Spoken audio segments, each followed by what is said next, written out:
です。これからもちょっとね、残り2日あるんで、楽しんで帰りたいと思います。Once again, I want to thank the Anime Expo and team to have invited me as guest of honor. It is such a great opportunity, and the fans that have welcomed us here. Now, because I came in as a guest, I've come in contact with the staff members earlier than I did the actual fans. So I also wanted to give a shout out to those staff members that made sure that we are safe and that things are running smoothly, and just the dedication of all the people that are helping support us as well. It's just such a wonderful and well-oiled event, and so we're thankful for them. And then again, we really are very honored to have this opportunity to come here and interact with fans of manga and anime. Well, thank you so much. We are honored to have you here with us. Thank you so much, Yoshida-san. We appreciate it. And thank you, Aimi, for joining us as well, interpreting. And thank you, everyone, for watching. Stay tuned for more great content here on AX Lite.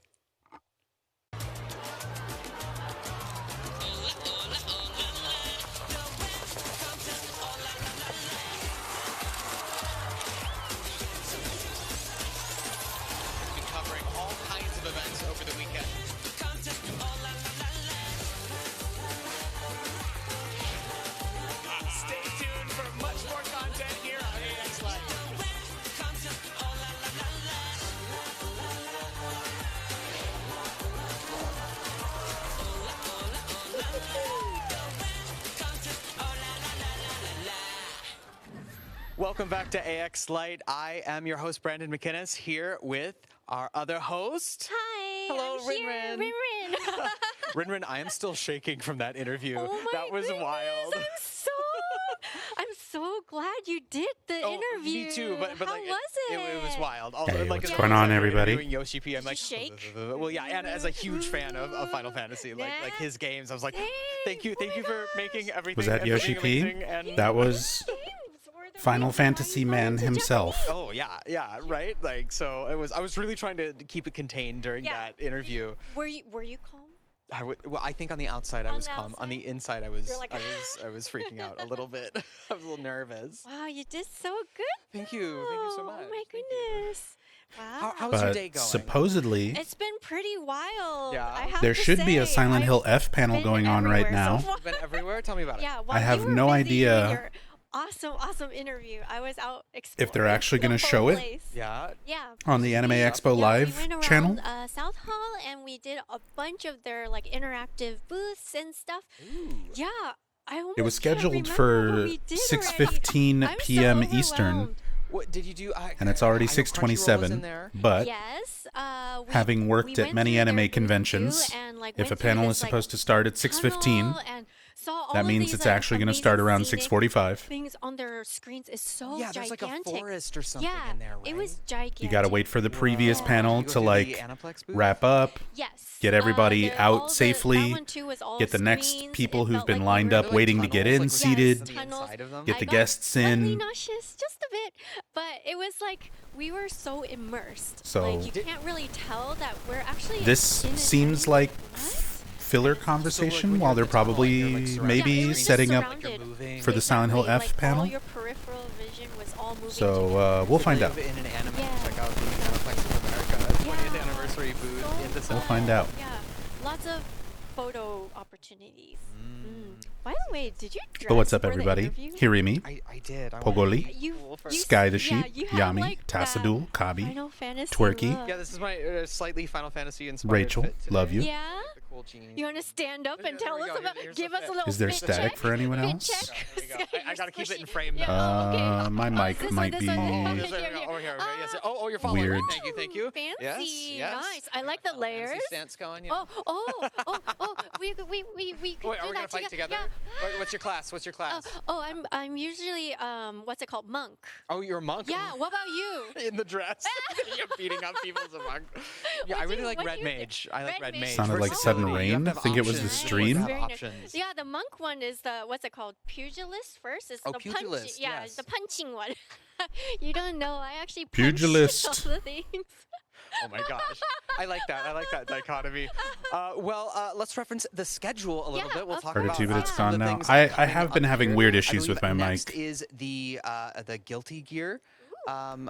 JoJo's Bizarre And Adventure. so that's going to be coming up here very soon. I don't see Yeah. Silent Hill There's F. also the JoJo's Bizarre Adventure. Is that panel exclusive? there. That one is exclusive. That's later in Uh-huh. the day. Yes.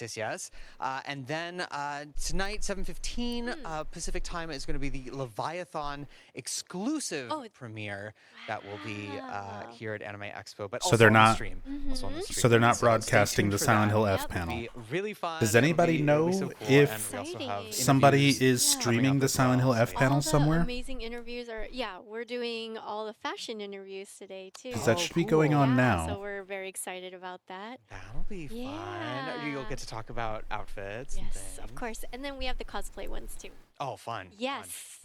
The very important cosplay interviews and that's great. I'm looking. If anybody knows, let me know. And it's only day 2. All right. There's so so much much going stuff. on. Yeah, I was talking to a lot of people earlier, and I was asking them, oh, what have you done and what are you looking forward to? And everyone was just like, we just stepped into South Hall and just suddenly it's like the second half of the day already. Like I haven't even gone out. Only follow one I person wanted at the to go to expo. They're just Artist hanging Alley. around what I haven't even presume to made be my the way expo out hall. here yet. But like I understand that feeling, right? Right. There's just so much to see, so much to do.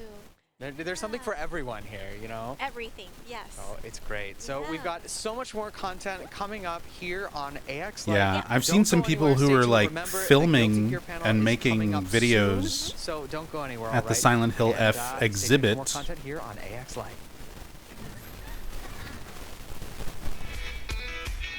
But I don't know if they're actually broadcasting it. I was thinking they would be part of their Anime Expo Live coverage. Sound capsule is about to take place, so let's go take a look inside. But I guess I thought like an idiot.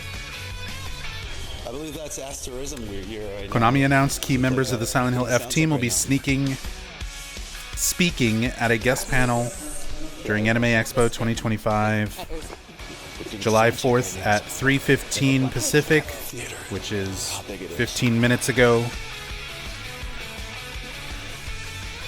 Ryukishi's there, Okamoto's there, Yamaoka's there. Open to the public, taking place at the JW Marriott Platinum Ballroom.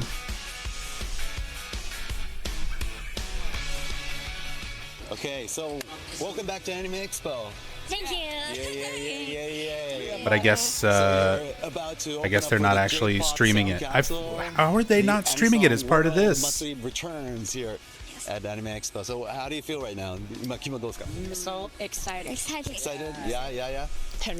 You just finished the sound check. How does it sound? Very good. Yeah. Big. Yeah. There may be video uploads later. I understand Yeah. you guys are also We'll performing probably at have the to wait VR for somebody who's recording the panel to tomorrow. upload it.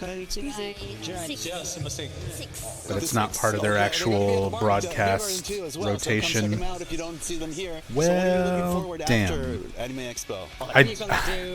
I do want to see the JoJo's panel, to be honest. Get new fans. New fans. All right. Steel Ball Run Anime anime Expo. What is Anime would Expo be to you guys? nice to get some When was the updates first time on. we actually met? Get a release date. Did you see any other bands do their sound check? 昨日やったんですよ他のバンド。 Oh, I see. 私たちだ Okay. け今日で。 Are you looking Pulled forward up to seeing Konami's some panel just to artists see or- channel, Okay. rather, and that's not live. Grand Rodeo. We've got a whole bunch super acts coming out tonight, and you guys are opening up, so go break a leg. Yay. Hell yeah. Static again? Maybe it's just the stream? Does it sound like the stream or my mic? I love this hallway. Yeah. Because I was having some issues with my mic.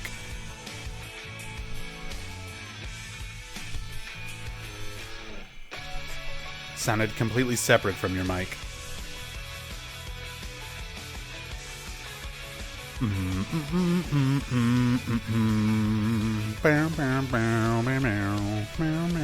Sounds like it's just their stream doing it. It's weird that I'm not hearing we it. just had a sneak peek here at the Peacock Theater. That was Asterism. Please support all these bands that are performing here at Anime Expo, because it's a really big deal for the bands themselves. And for us, Happy of course, 4th to too, the let's have Americans. fun. Happy Barbecue Day. That's what we're celebrating today. Rachel's parents brought us some delicious barbecue.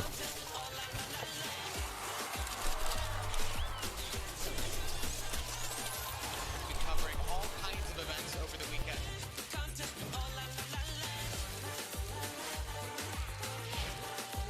Stay tuned for much more content here on AX Live.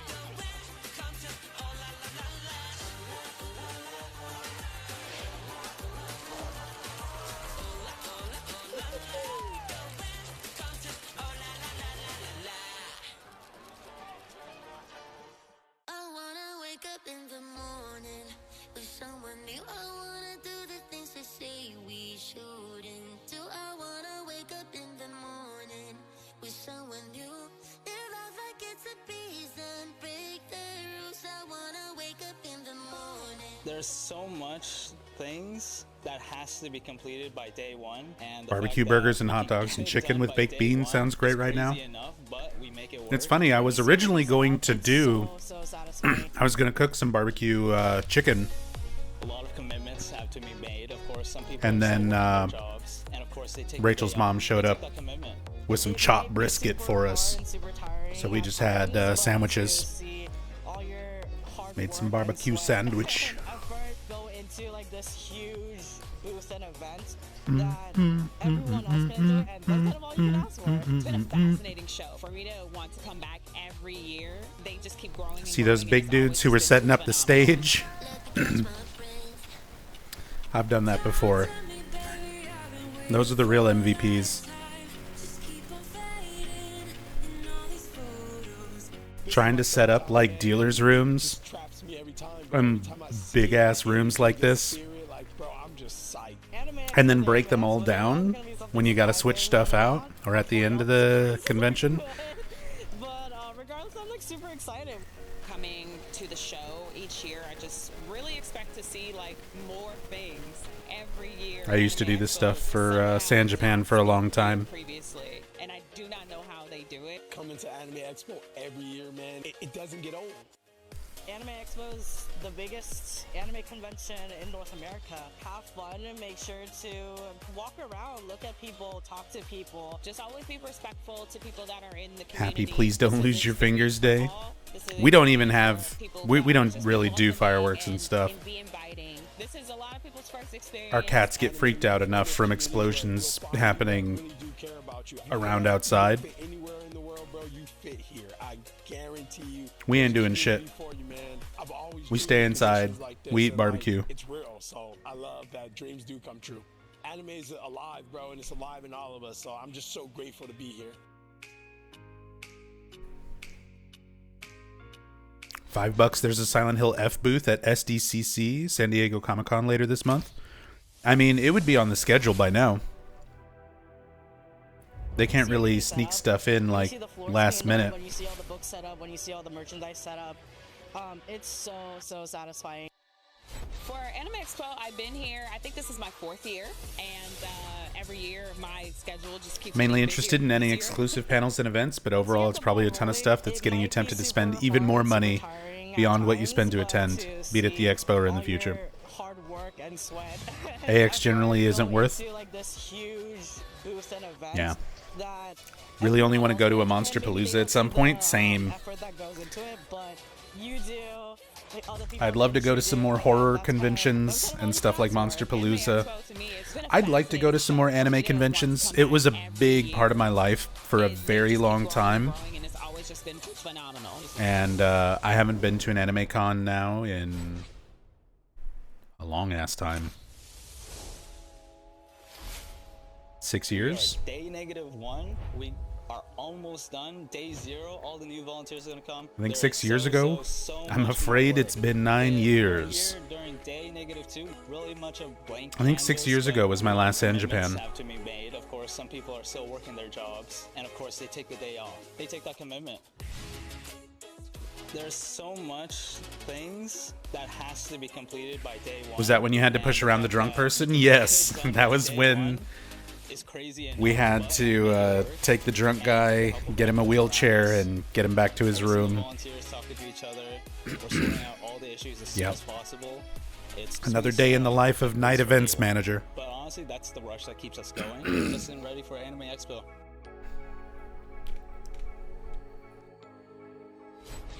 Yeah, the joys of being the night events director, exactly.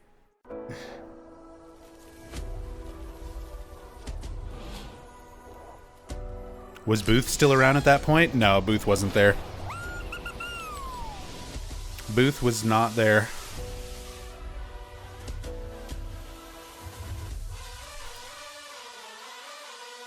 Didn't even have the booth backup. Hell no. I was hard carrying the night event staff that year. If you are not here now, this is the place you need to be. Let's go. Come on. It was like me and Walter. I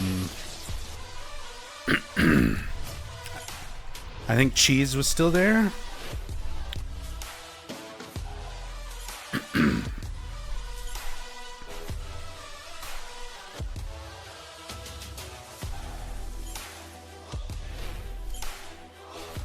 But yeah, we were super short. God damn, my throat. We were super short-handed last time I was there. No wonder that was your last one. Well, that was 2019, and then COVID in 2020. I didn't want to go anywhere like social. You're still here? And 2021, I moved to Georgia. So yeah. That was it. All right, this is Ken for Anime Expo Light, and we're here backstage at the Peacock Theater, and J-Pop Sound Capsule is about to take place, so let's go take a look inside. Imagine if all the horror streamers met at a con. What you're thinking of is TwitchCon.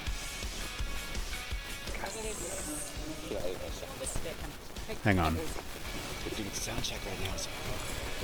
Do do do do do do do do do.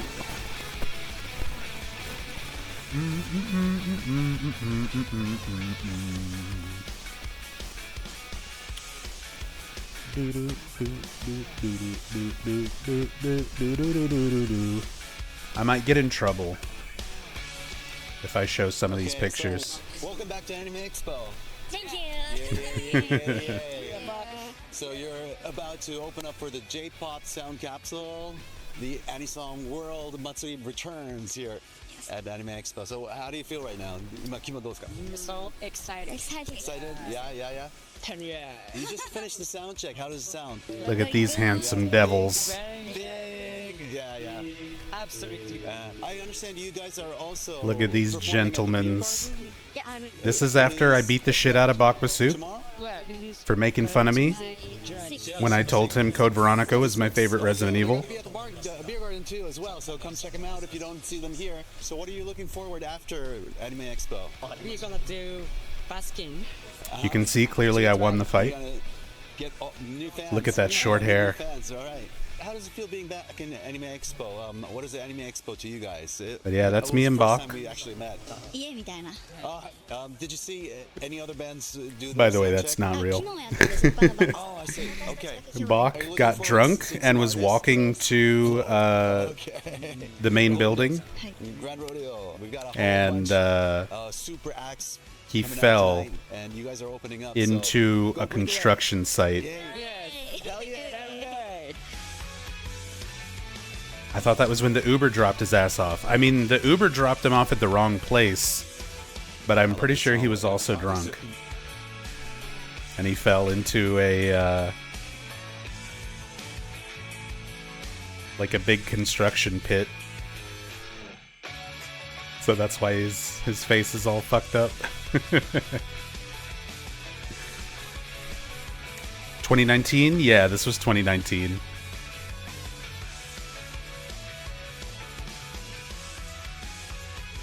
So we just had a sneak peek here at the Peacock Theater. That was Asterism. Please support all these bands that are performing here at Anime Expo, because it's a real big deal for the bands themselves.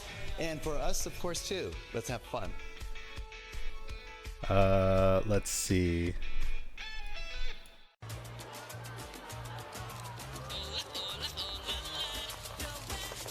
Here's me and UFO Techie getting that coconut cream pie of the week.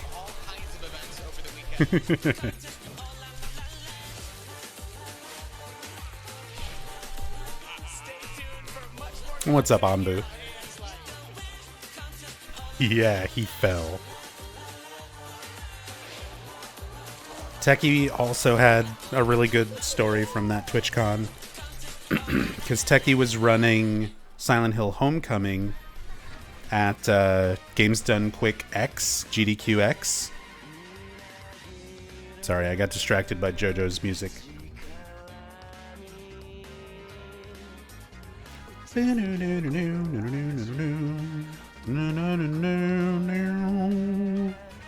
Yeah, me and Techie.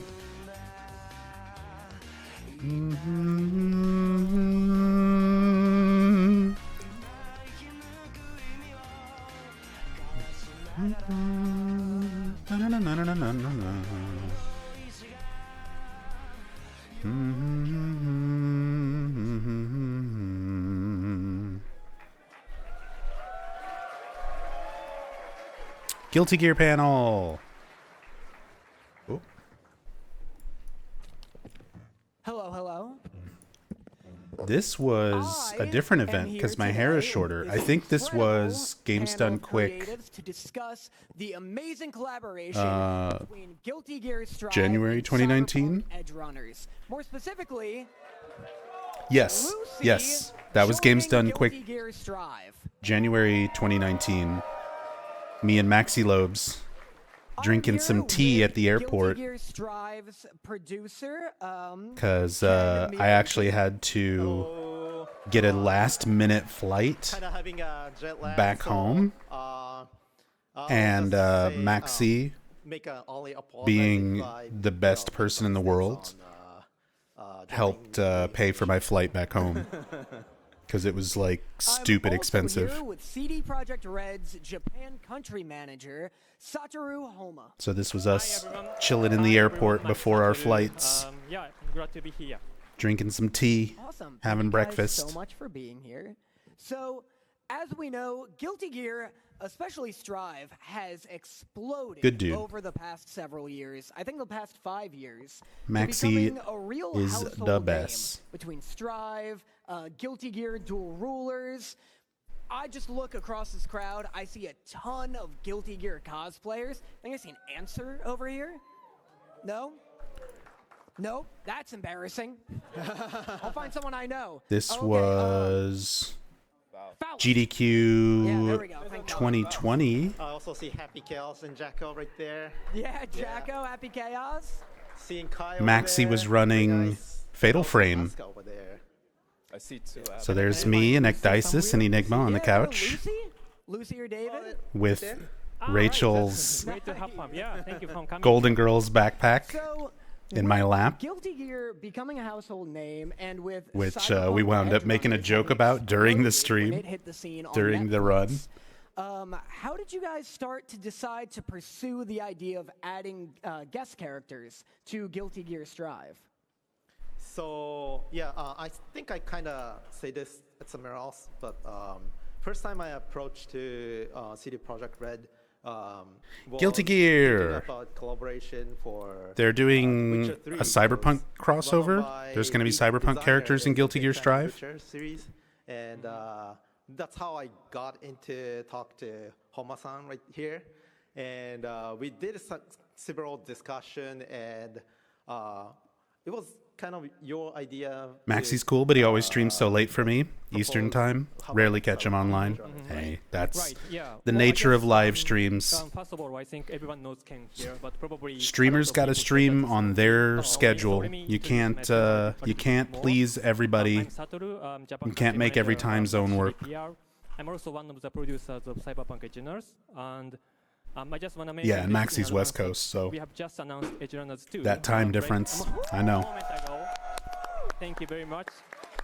But of course, I cannot speak anything about Edgerunners 2. So today, just let's celebrate having Lucy in Guilty Gear. Yep, sure. I'm gonna get him to slip. So speaking of The Witcher 3, actually, Miyaji-san is right. He initially proposed us to use The Witcher 3 protagonist Geralt as a playable character in Guilty Gear. Of course, it was a great idea, but back then, you guys probably know The Witcher 4 with Shiri being like a new protagonist. So that's we were not so sure about having Geralt as a playable character from that perspective. And at the same time, Geralt actually appeared already in a fighting game, Soul Calibur, by Bandai Namco. And I actually handled that project as well, crossover project. So I felt like I'm going to be repeating the same process again. At the same time, I'm a producer of Cyberpunk Edgerunners, so that's I kind of counter-proposed because I know the Edgerunners characters are quite popular, especially in the West. So why not to collaborate with? Do you know Max Durat at all? Just found him and his content is fantastic. I'm vaguely familiar with Max. I don't know him. At the time, the Witcher 4 wasn't announced in person. And there was some certain reason CD Projekt Red wasn't Yeah, we are not so sure about Shiri, So why not see Rebecca? But I see his stuff pop up all the time. I also asked about how about big Silent Hill person. Talks about a lot of stuff I already know, so I don't really watch his stuff. I'm just gonna say it. There's a lot of big Silent Hill creators like that where I know who they are. They make good stuff, but I don't really watch them because the conversation started from there, and then I know. I already know. And that's how our conversation. You know that clip from I think it's a perfect collaboration. Oh God, what's the show? Parks and Rec, saying that Geralt was almost in where they're like, Drive, even though that's incredibly exciting. What's his name? Is at the hardware store. He says, "I know more than you." I'm actually, it's a 2-3 actually. Or Siri, yeah. Guy comes up and he's like, "Can I help you find anything?" It's like, "I know more than you." Fits the aesthetic of Guilty Gear. So when I saw that she was coming to the game, Ron, I was shocked, but I was like, "Oh my God, what a perfect!" Sorry, that's me. Fit I never would have thought of. You guys answered 6 of my questions already, just naturally. So once you guys finally came to the decision that hey, what's up, Legate? Cyberpunk's the crossover that we're gonna do.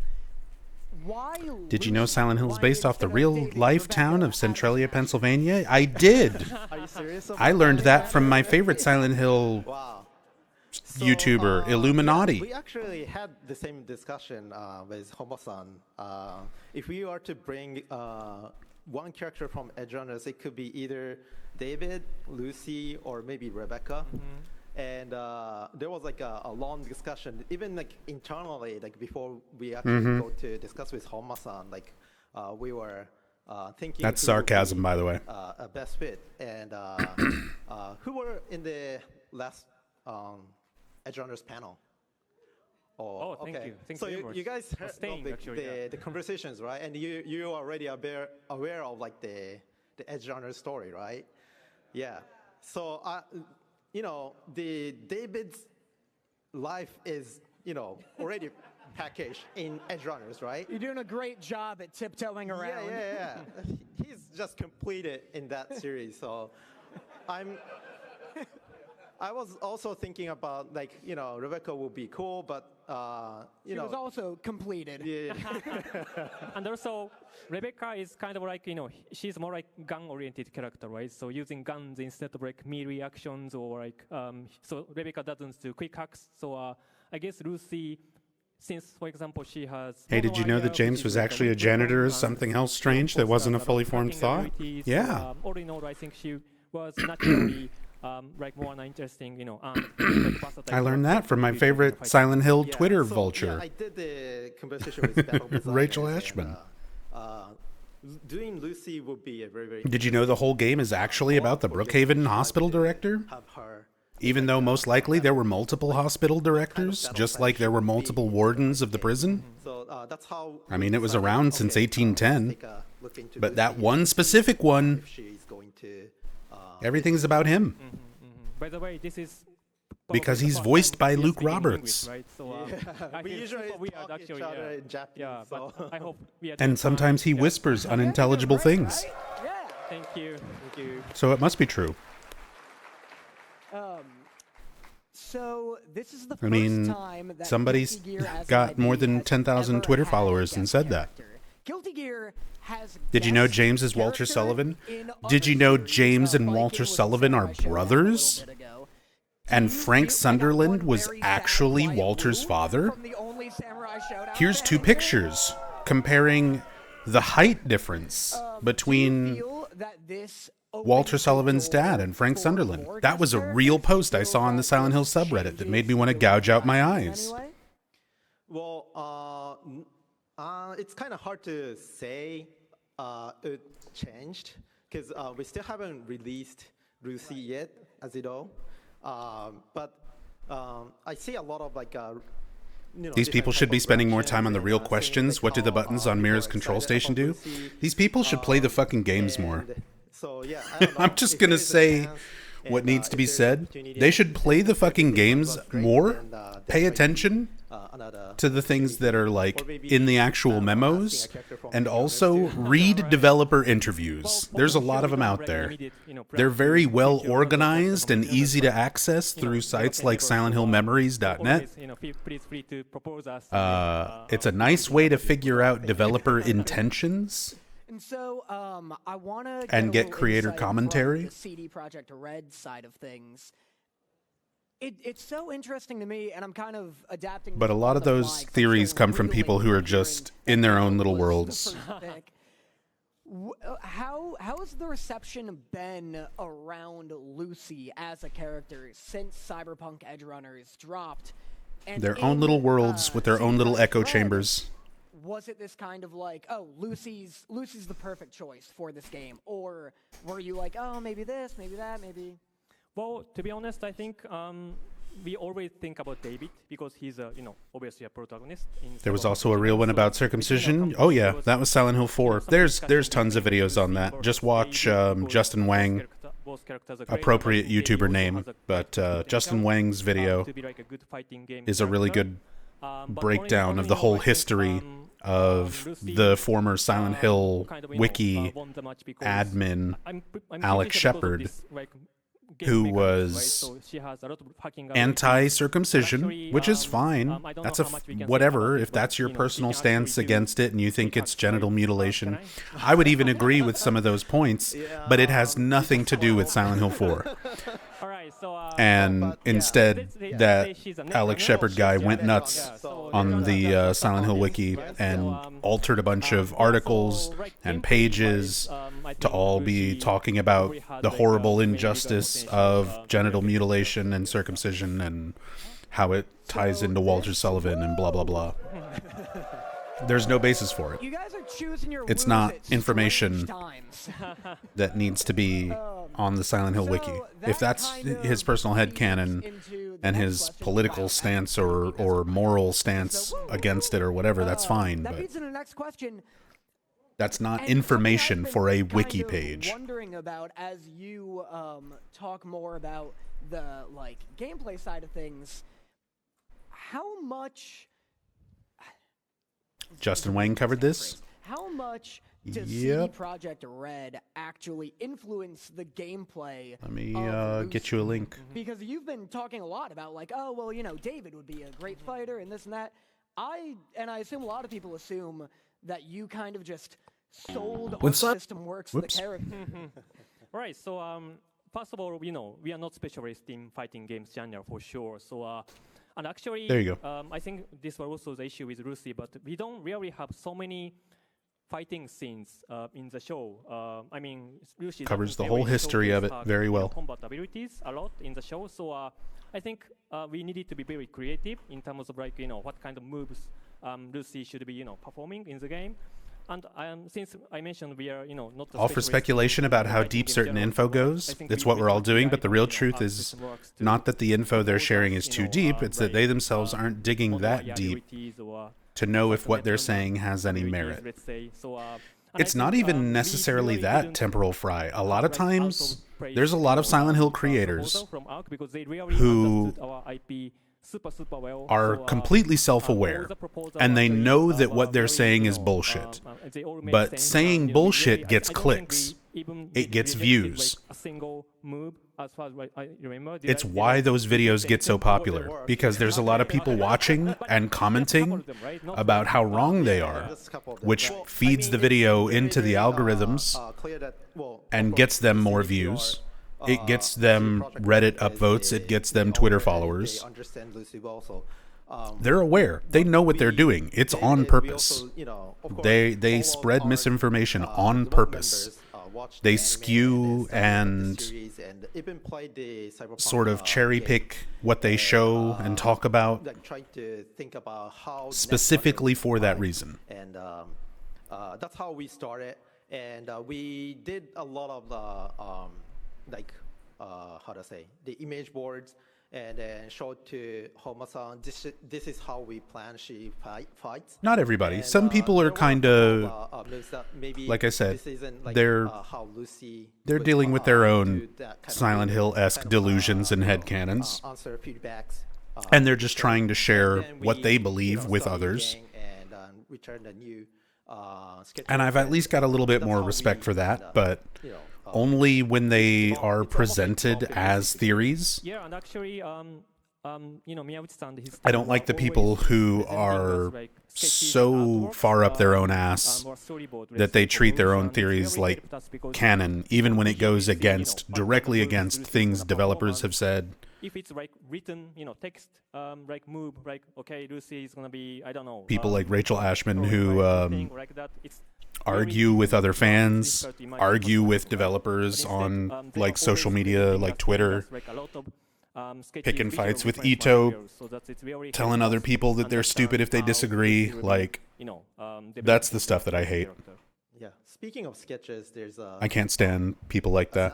It doesn't matter how much effort or time or whatever you put into developing a theory. If it's just a theory, you can't fucking get mad at people for disagreeing with you. So we made this like grow up. Different type of pose, shown to like 30 versions, right? So, yeah. And then ask which would the franchise is niche as it is. Spreading misinformation doesn't help the games become more popular because it'll turn people away in the long run, I think. Nothing wrong with theories or interpretations, even ones that may not have been intended by the creators of the games, but lying is annoying. Exactly. Exactly, temporal fry. Meanwhile, on Reddit, yeah. I mean, that's Reddit. There was like an internal Slack channel where like anybody just posts whatever comes to their fucking, like pops into their brain every second on Reddit. So that bothers me a lot less when people are sharing their thoughts and theories and ideas and stuff on there. It's the people who go out of their way to advertise themselves and be like, follow my Twitter, check out my YouTube. Fighting game character. You guys have talked a lot about that. And present their theories as facts and mislead people intentionally with how they present their information. Can I? Yeah. Okay. I think there were like two major aspects in terms of like making sure that Lucy in Guilty Gear stays true to our Lucy in the show. It's like visual and narrative. In terms of like visuals, I think we had like 2D concept artworks created by Trigger artists for the show. A lot of Lucy's concept art, so that I think it was more like a straightforward one-to-one approach. Like I've got a lot of my own theories, and I acknowledge when they are my theories or my personal ideas or interpretations, and when it does not align with But narrative, something that is narrative confirmed in the games or through developer commentary or something like that, we are known, I alter my ideas. That's the thing that a lot of fans are not willing to do. They feel so personally attached to their ideas and interpretations that they're not willing to let them go. They're not willing to admit that they're wrong. So they start trying to do mental gymnastics to justify it. I'm willing to just admit that I'm wrong. Even in situations where I don't necessarily think I am. Which doesn't happen often. It doesn't happen often. But like Angela's fire, that was one that came up last year, earlier this year, relatively recently. Like the way that cutscene is presented in the original games, not even just in the remake, but in the original. My interpretation was we as the player are outside of what James and Angela are seeing. Angela's seeing something, we don't see what she's seeing. James is seeing something, we don't see what he's seeing. We as the player are being given the privilege to see something outside of what they're both seeing, kind of a combination.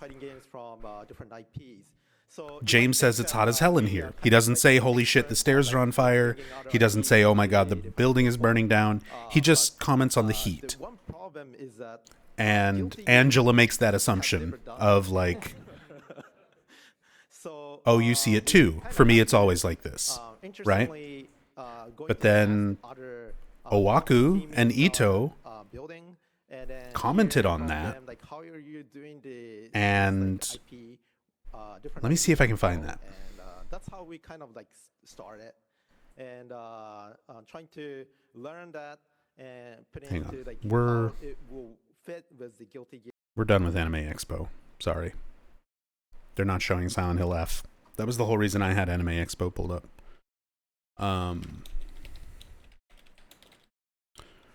Boo boo boo boo boo.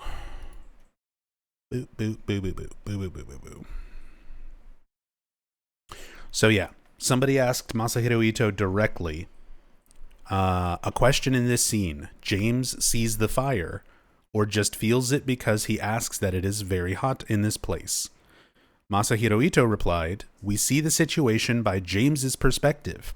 If there are flames, James should be able to see them, but we can never see Angela's perspective.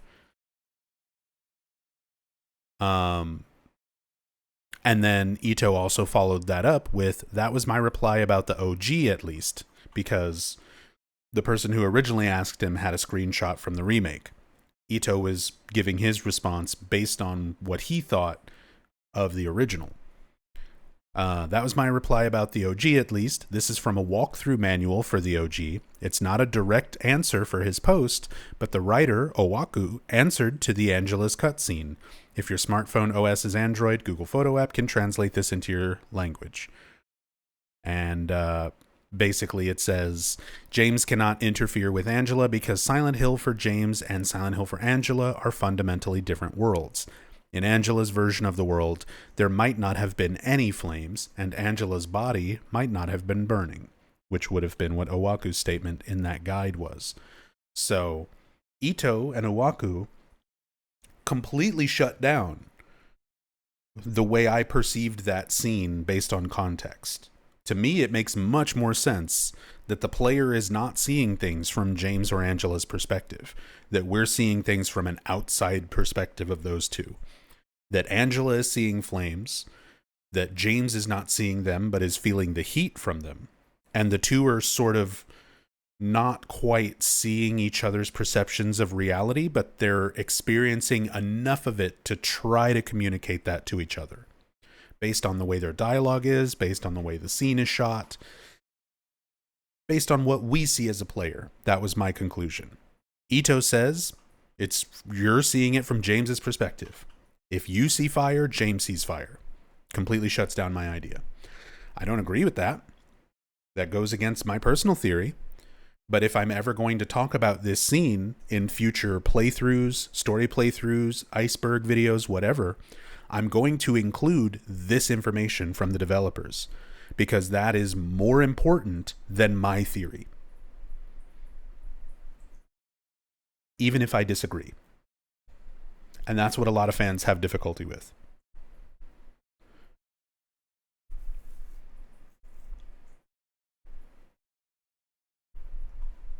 VAR, thank you so much for the 4 months. People getting too attached to their ideas sounds like the normal human condition. It's true. It's true. Like, but, I mean, come on. We're not talking about... I guess for a lot of people, Silent Hill and their interests and their hobbies, like, is their religion. So they're like offended when you go against what they believe in. They take it extremely personally. I don't know. I love these games. I obsess over them. I've spent a lot of my life researching them and playing them and trying to better understand them from many different perspectives, from a player perspective, from a developer perspective, and everything in between. But at the end of the day, I'm self-aware. Like, I recognize these are fucking video games. And I'm not willing to fucking die on these hills and piss people off or upset people just to try to be right. You know? I don't care. I don't care that much. It's not the end of the world if you disagree with me on Silent Hill information. It's not the end of the world.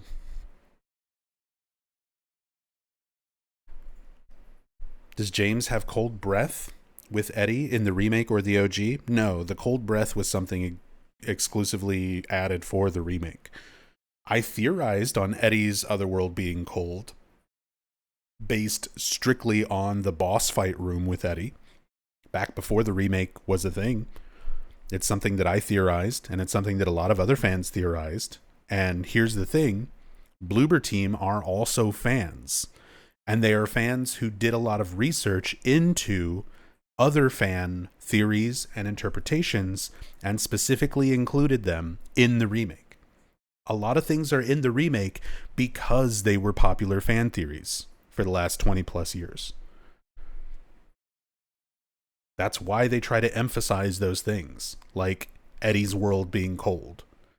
And they added some nice little subtle things to sort of support that. You can see his breath. You can see these things. You can see the little frost on his victims. First guy in the fridge, the one in the prison cafeteria underneath the AC vent where there's icicles and frost on it. So it's like, that was fan theory shit that Bloober knew about and did research into and wanted to include elements of it. Like, they straight up, the developers on Bloober Team straight up said, we did a ton of research on fan theories and wanted to include as many as possible, even ones that they themselves didn't agree with. Because they were making a game for fans, believe it or not. They were trying to make a game that would please fans. And it makes a lot of fans happy to see their headcanons, their theories from 15, 20, 25 years ago get represented in the new game.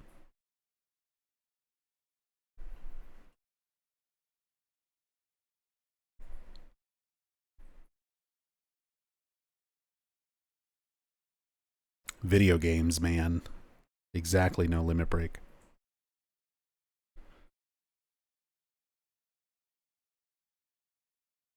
Christoph Gans has some interesting interpretations of the games. He sure does. Just don't Google, why did Christoph Gans change Harry Mason into a woman?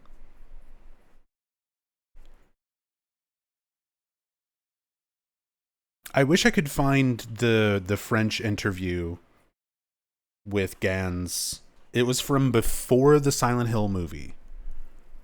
And I can't find it anywhere anymore. I used to have it, but there was an interview that he did with like a French magazine where he said one of the reasons that he makes movies is so he can surround himself with beautiful women all day while he works. Like, that was one of his priorities. I just want to be surrounded by beautiful women while I work. And the original script for Silent Hill 1, for the first Silent Hill movie, didn't have a single male character. It was entirely a female cast. Roger Avery had to rewrite the script and include Sean Bean and Officer Gucci and like other characters because Christoph was doing the same thing again.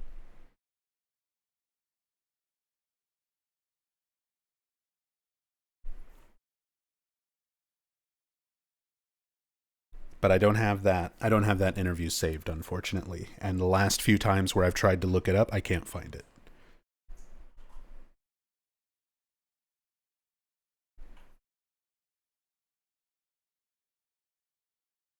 You can still find information about like the script rewrite and the first version not having male characters and stuff like that.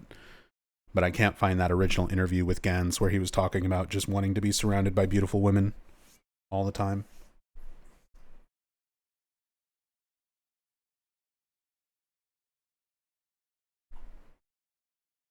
What should we do? I was planning on watching this Silent Hill F panel, and that didn't happen. Now we're just kind of yapping. Put some music on at least.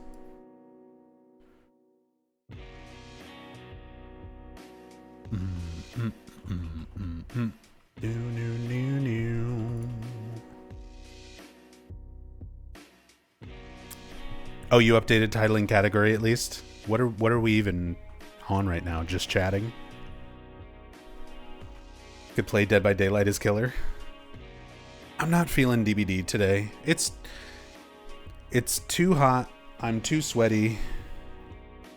I'm full of barbecue.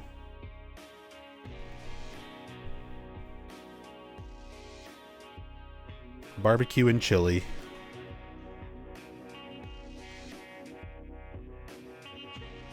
Gans, if the French subtitles were correct, thinks the entire town of Silent Hill is a figment of James's mind. Yep. Yeah, I saw that. I did see that. A betrayal of Silent Hill 1, in his words. Yeah, I remember seeing that, Yoshio. I don't doubt that Gans is legitimately a gamer, a fan of the games, but yeah, he's got some not so accurate interpretations. And considering he also had people like Yamaoka on board, he seems like the type who's like, hey, they never told me otherwise, so... you know. Must be true.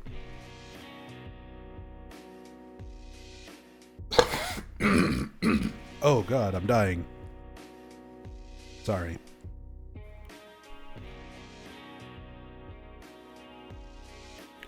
What is your most deeply held personal Silent Hill theory or most controversial? I don't think a whole lot of my theories are particularly controversial. I think a lot of my feelings and thoughts and interpretations on the game are kind of boring by the grand scope of things, which is probably a big reason why a lot of my videos and my channel and stuff is not more popular, because I don't really say stuff that other diehard fans don't already know. Like,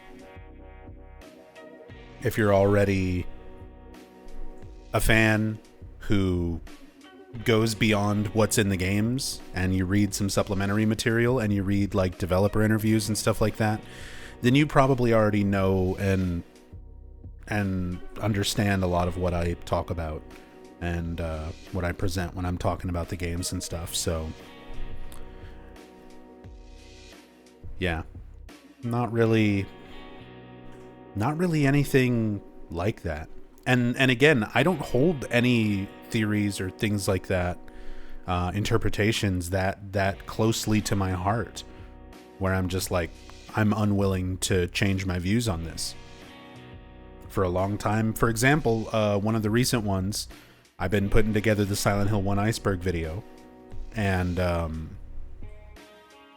for many years, I've always been of the mindset that in Silent Hill 1, Alessa's burns were accidental, that her heightened psychic abilities and stress during the performance of the ritual that did not involve fire caused the boiler in the basement of the Gillespie home to explode and severely burned Alessa. I always, for a very long time, was on that side of the belief of what happened.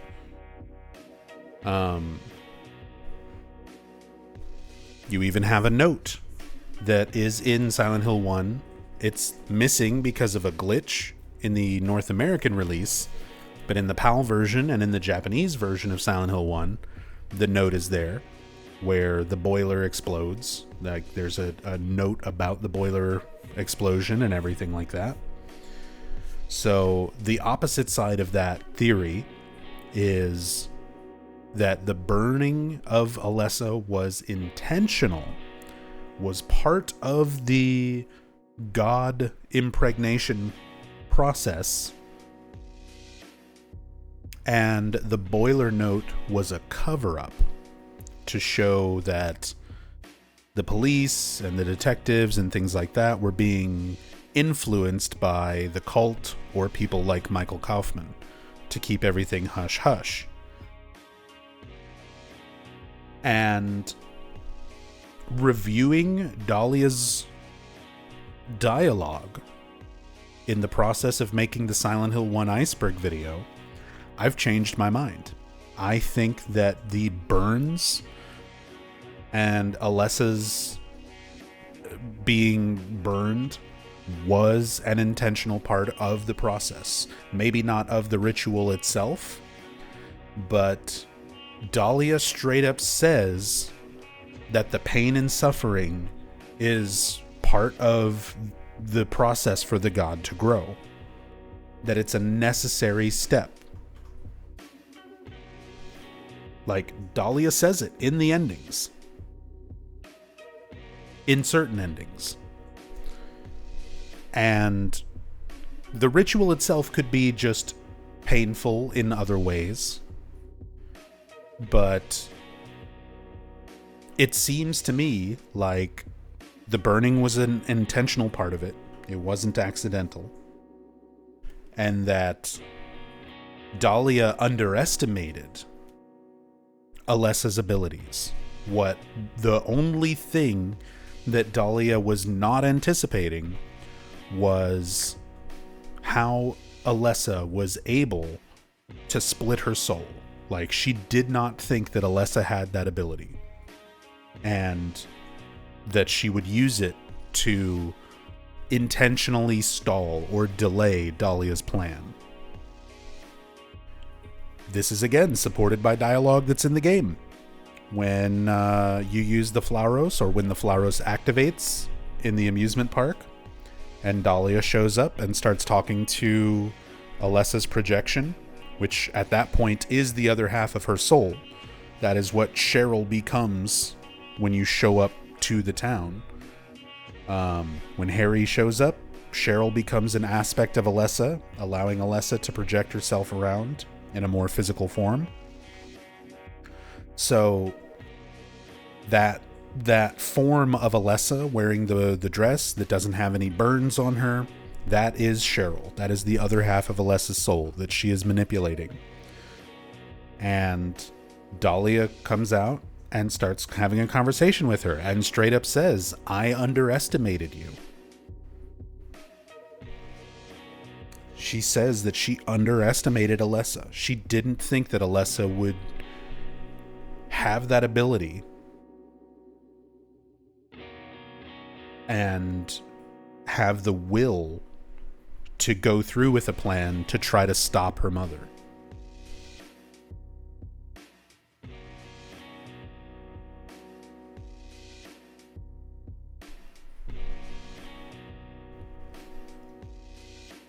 Did she really do it herself, though? It seemed accidental to me. The burning, the fire, Alessa did not burn herself. I think Dahlia or the cult members who were performing the ritual burned Alessa intentionally to inflict pain and suffering, to expedite the growth of the god inside of her after she was impregnated. And that the boiler explosion never happened. It was a lie. It was something to cover up the ritual happening in the Gillespie home and to throw the police and detectives off the trail of investigating the cult any further.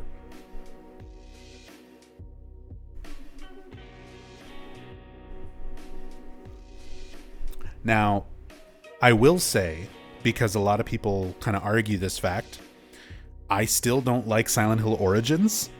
Even changing my mind on the Alessa was burned intentionally idea, there is enough information based on the context of everything in Silent Hill 1 that she wouldn't have been burned on the second floor of the Gillespie home in like that big ritualistic circle and everything like that. Like it most likely would not have happened the way Origins depicts it. I'm still against Origins' depiction of the ritual. Not to mention everything else that Origins changes, the purpose and use of the Flauros and stuff like that. So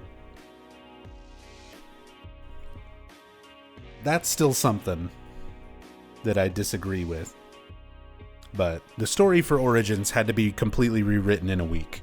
Like, it's gonna have inconsistencies and plot holes.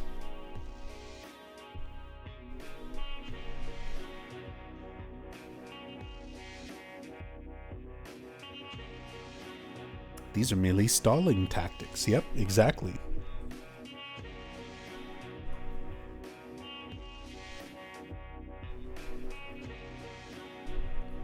Alessa was aware of her abilities enough and aware enough of what her mother was doing and viewed what she was doing as wrong, despite being, you know, raised as a member of the cult herself. That's what's really interesting to me, and that's also another thing that I like so much about Silent Hill 4. Walter and Alessa are very, very similar in that regard, and they are basically two different branches from the same starting point, where Alessa was aware enough to realize that despite being raised to believe everything that is in the cult, she still recognized that it was something wrong. She felt that it was not okay what the cult was doing. Whereas Walter, even though it was very much forced upon him, went along with those beliefs and succumbed to the kind of brainwashing of the cult. He never had that moment of like, what the cult is doing is wrong. He was like, this must be correct. Or at the very least, he was willing to believe anything, as long as it meant he could see his mother again, as long as it could make him get past that trauma.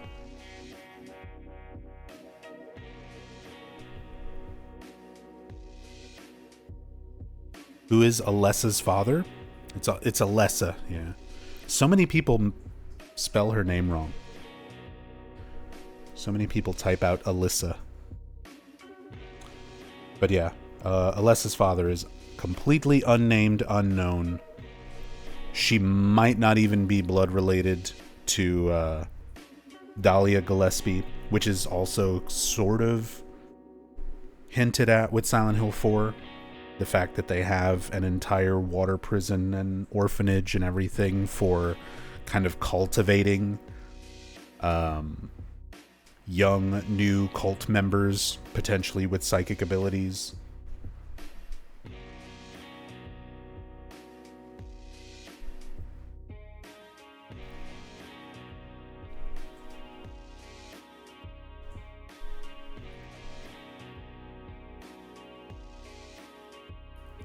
It's more of an origin for the Western titles, maybe? Again, the director of Origins himself, Sam Barlow, said that making a prequel is a bad idea. He was very much against the project that he was in charge of, but was doing his best to salvage something that would have been much worse if that original versions of Origins had been released. So it was something even he didn't want to do. They had extremely limited time and budget to make Origins happen. I just don't think that much thought was put into it. That is ultimately the reality that I think a lot of fans also need to come to terms with.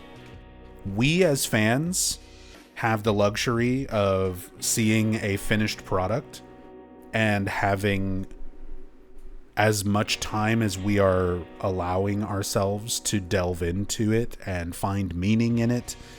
The reality from the game development standpoint is you've got a couple years to put something together, and not everything is going to be thought out. Not everything is going to have a concrete answer. Not every last little loose end is going to be tied up. Not every little plot connection is going to be deeply researched. Sometimes some stuff is just put in there, and everyone sort of hopes for the best. The fans have much, much, much more time on their hands to view the finished product and apply meaning and try to find meaning and connections to things. But the developers, sometimes they just got to put stuff in there. And sometimes it works out in a nice, happy accident where things seem like they are intentional and connect. And the fans feel good about it, and it makes things feel satisfying to try to like connect those dots. And other times things don't line up. And, it is what it is. Some people go against it. Some people do mental gymnastics to try to make it work.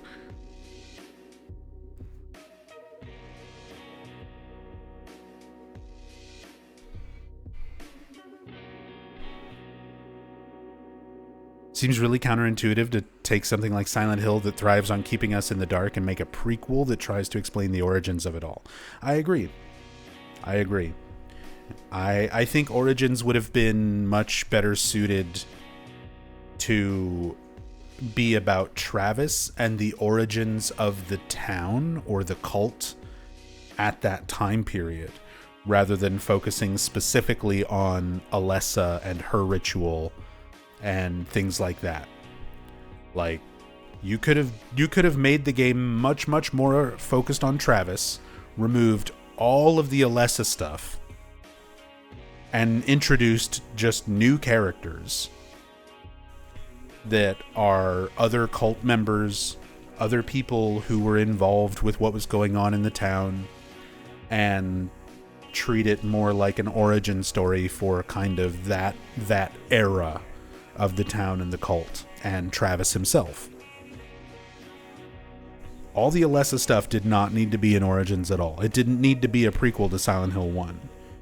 Like, it could have been a good game that was just set at an earlier time period in the same town, not necessarily a prequel to the established story of Silent Hill 1. It could still have been its own thing. But that's not how marketing works, especially when you're making, the fifth, sixth game depending on if you want to count stuff like the play novel in the arcade game. Arguably the 5th main entry into the series. By that point, the fans were already rabid, and Konami understood, and developers understood, like, what sort of fan base they were making a product for. So they wanted things to seem like they were connected and involved.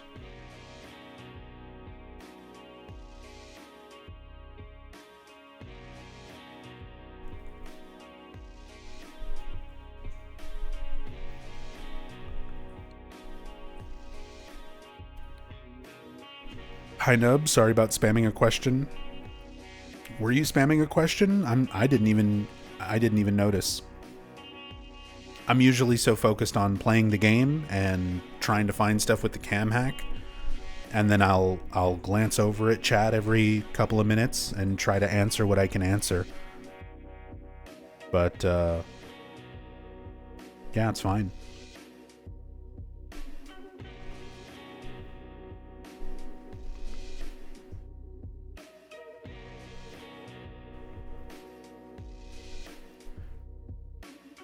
Talking about the water prison in Silent Hill 4, do you think it looked like we see it, or wasn't really that bad, only Walter's interpretation of it, once he was capable to create those worlds, if that makes sense? I think it was fairly accurate. It's not going to be exact. None of Walter's worlds, none of his recreations were exact to reality. They're just his memories of those places.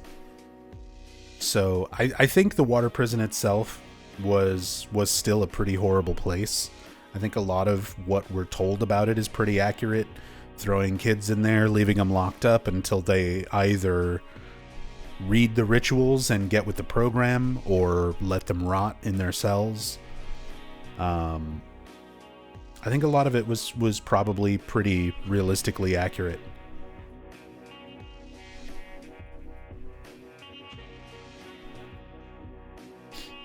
Friends and I were so excited to play Silent Hill 4 together, but the weird sound effects and backtracking took everyone out.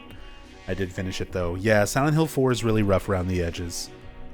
They were developing 3 and 4 pretty much simultaneously. And 3 kind of got more attention and care put into it than 4 did. 4 is still a great story. I love the story and the narrative and the characters of 4, but yeah. Sound effects, clearly there wasn't as much care put into the sound design and the mechanics and the gameplay. Plus they were just trying a bunch of new things. They were kind of going for some experimental stuff with Silent Hill 4. No flashlight, no radio, hub world, on-screen HUD with, like, you know, new combat mechanics. So 4 was experimental in a lot of ways. They were really just trying to do some different things. Some ideas worked, some didn't, but it makes that game feel rushed and feel rough around the edges. Still a fantastic story though. Just a bit frustrating to play.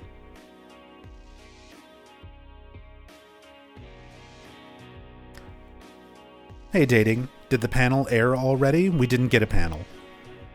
I had the Anime Expo live stream pulled up, and there was no panel. Like, the panel happened, but it wasn't part of the stream. Let me see if there's video, because at this point I'm just kind of waiting to see if somebody filmed the panel while they were there and uploads it.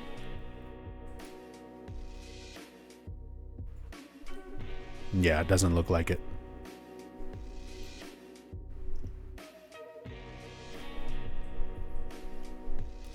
But yeah, they didn't show it as part of the live stream, and nobody's uploaded video of it yet. If someone uploads a video of it sometime in the next, like, hour or whatever, we'll watch it.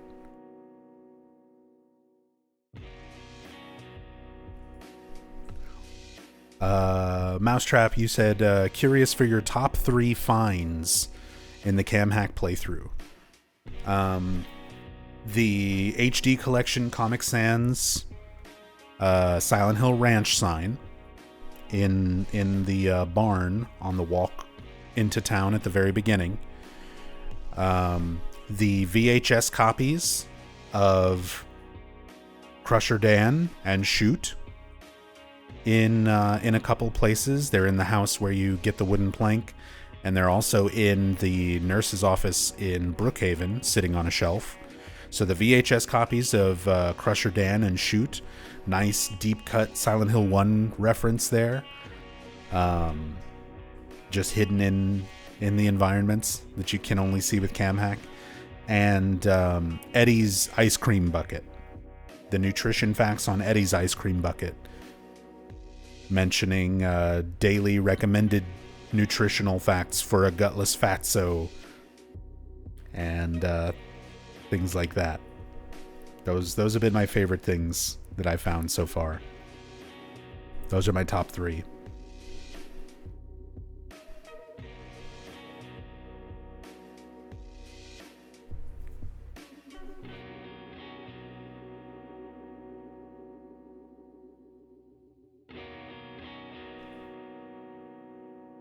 Hey, Infinity.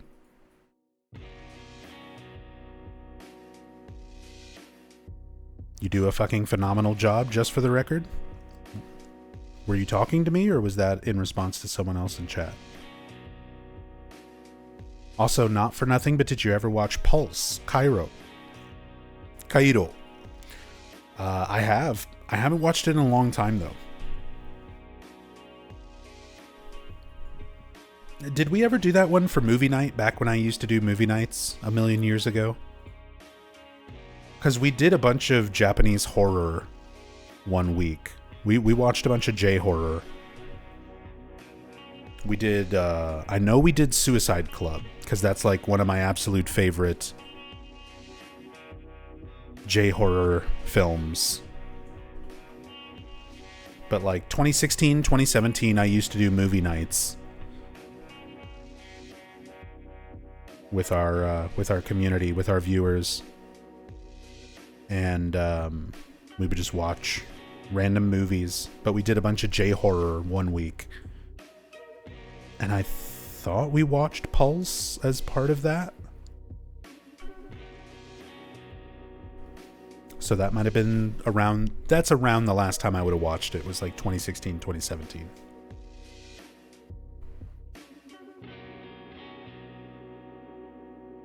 In a different universe, the canned light bulbs would be part of the top 3.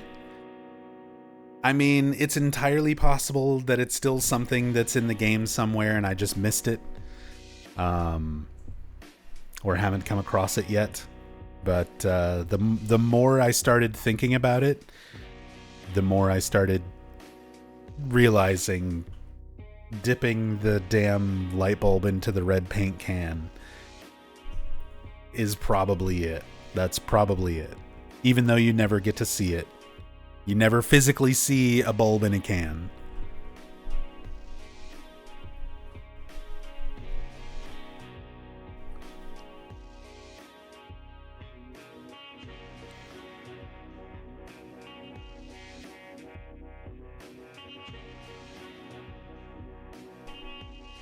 No Minmo? No Minmo either. A lot of developer pet photos. There's a lot of pictures of cats and dogs hidden in different places. But no Minmo.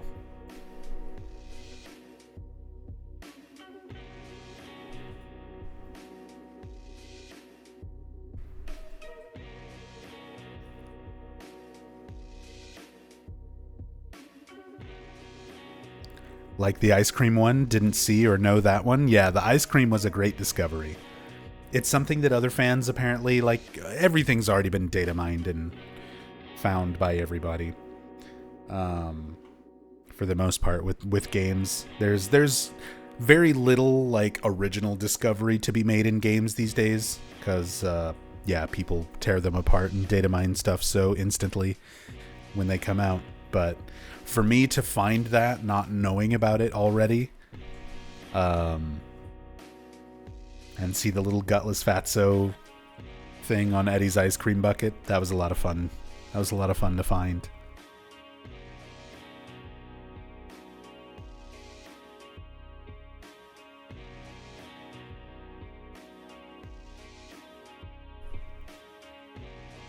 Now I'm all kinds of anxious to play Silent Hill 2 Remake to see what this new light bulb version of the puzzle. It's a letdown. It's kind of a letdown.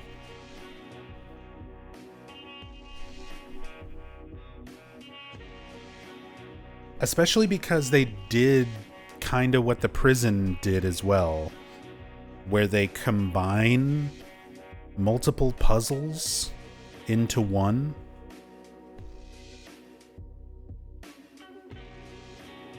Like, they combine multiple old puzzles into a new one.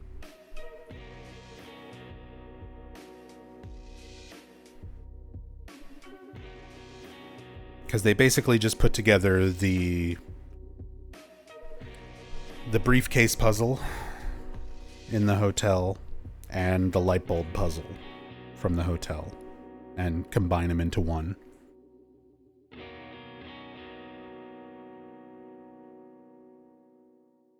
Do you have a favorite puzzle update / replacement?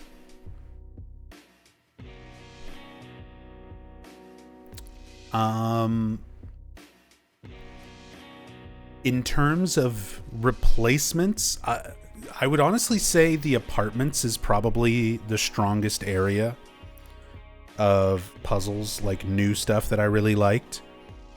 So the new version of the coin puzzle, I really like the design of it. I really like the look of it. And the way that it is on each difficulty.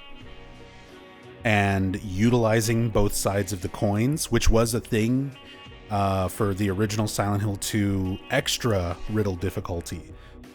So I kind of like how it references the extra difficulty of Silent Hill 2 OG. And it's still familiar as the coin puzzle, but new verses, new ways of kind of thinking about it. I really liked the coin puzzle. And I liked the safe puzzle also in the apartments, as far as like something new that was added. Having the saw rip-off room, the jigsaw trap, with all the stuff drawn on all the walls, and having to find the numbers for the safe. I like that. I like that room. I like the reference through the Saw movies, and yeah, I don't know. It was good. The hard version puzzles didn't seem to be different and creepy enough. I will agree somewhat on that after having gone through and played all the difficulties now. I wish there would have been a little bit more variation between the difficulties. A little bit more noticeable change from riddle difficulty to riddle difficulty, and I really wish they would have still had an extra riddle unlockable. Really wish they would have kept that from the OG and added some real think outside the box type shit as an unlockable riddle difficulty once you finish easy, normal, hard.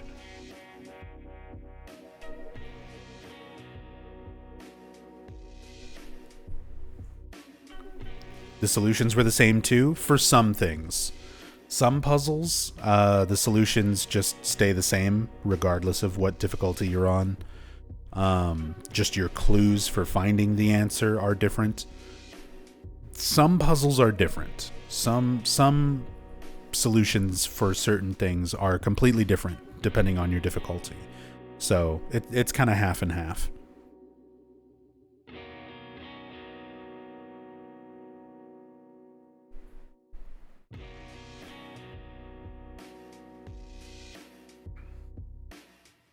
always imagined if/when they redo Silent Hill 1, they'd include Robbie the Rabbit in the Lakeside Amusement Park portion. I mean, Robbie the Rabbit is in Silent Hill 1. It's not the Usagi Tanaka design that everyone is familiar with, but there is like a pink rabbit mascot that is visible in Silent Hill 1. It just looks totally different.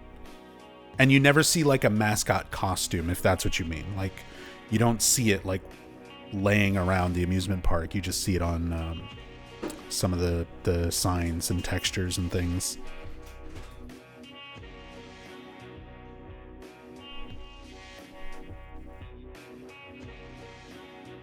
But technically Robbie is there. He's also not named, because this is, again, that all came from Usagi Tanaka with Silent Hill 3.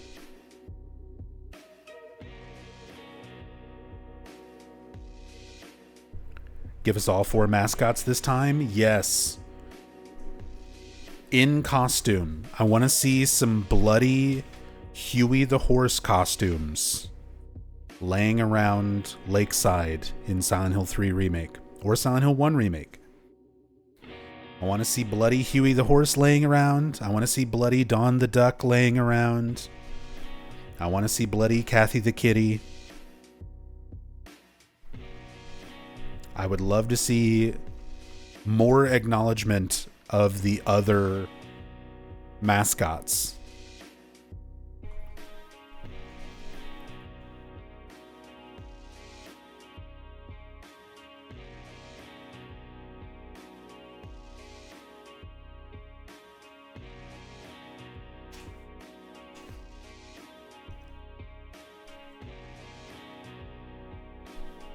Don't want to see them leave any puzzles out in Silent Hill 1. Same. I hope they keep everything and treat it kind of similar to Silent Hill 2 Remake. Make them recognizable and familiar, but expand on them and make them more interesting, more involved.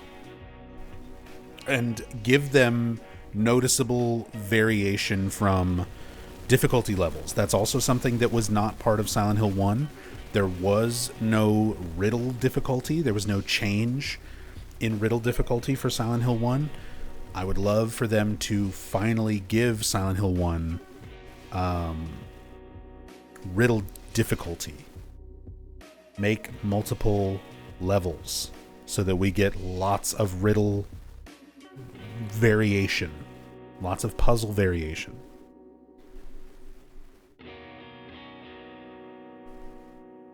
I also really hope they don't cut any weapons this time. That's one of the things that I really dislike with the remake. I hope they keep every single fucking weapon in the Silent Hill 1 remake. All of them. All of them. Emergency hammer, pipe, knife, chainsaw, rock drill, hyper blaster, everything.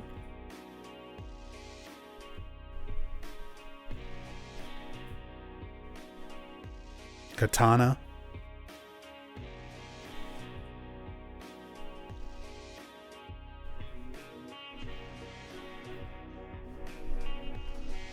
I hope they get rid of the glimpses of the past. Keep the references, but the little nudge of, hey, remember this, got a bit annoying.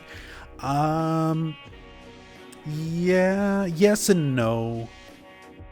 Like, on the one hand, I would appreciate them being something a little bit more subtle, but on the other hand, making it something that you sort of find and examine and kind of collect.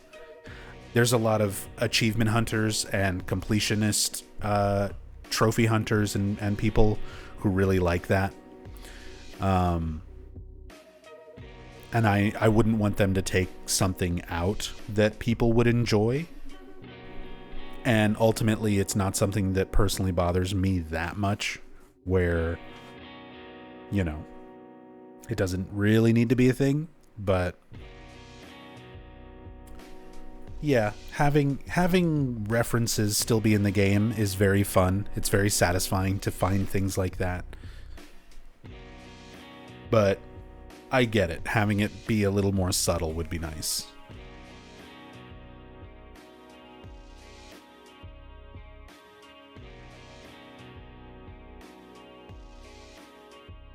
Piano puzzle sure will be fun to solve on different riddle modes. Do it. Do it. Do it, Bloober. Give me extra riddle difficulty Silent Hill 1 piano puzzle. Make it so that motherfuckers have to know how to read sheet music. I would love it. I would love it.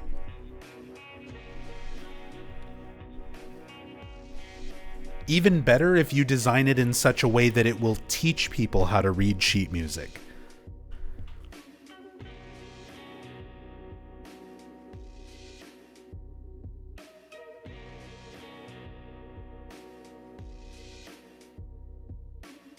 Give us piano puzzle, except we gotta plug in a Rock Band keyboard to solve it. Make them actually play the piano through the mic like in PT. It'll be like the Final Fantasy VII Rebirth piano minigame.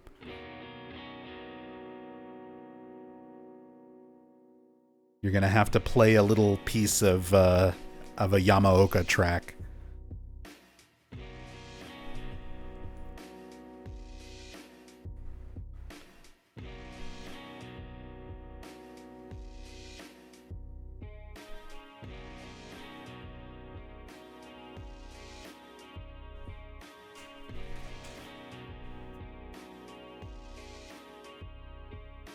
Easy mode would be to repair a generator. Just fix this gen. Just hold mouse 1. And every once in a while hit a skill check.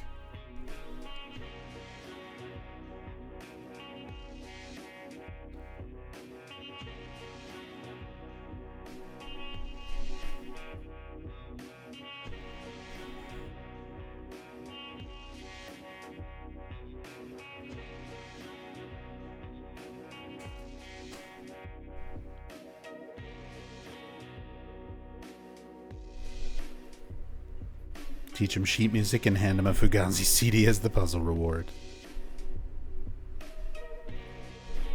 Appropriately placed music lesson book in the music room or maybe the library would fit just fine. Yeah. It doesn't have to be super involved. It doesn't need to be too complicated, but I would love something like that. A more involved piano puzzle that actually kind of focuses on some of the core ideas of really playing piano.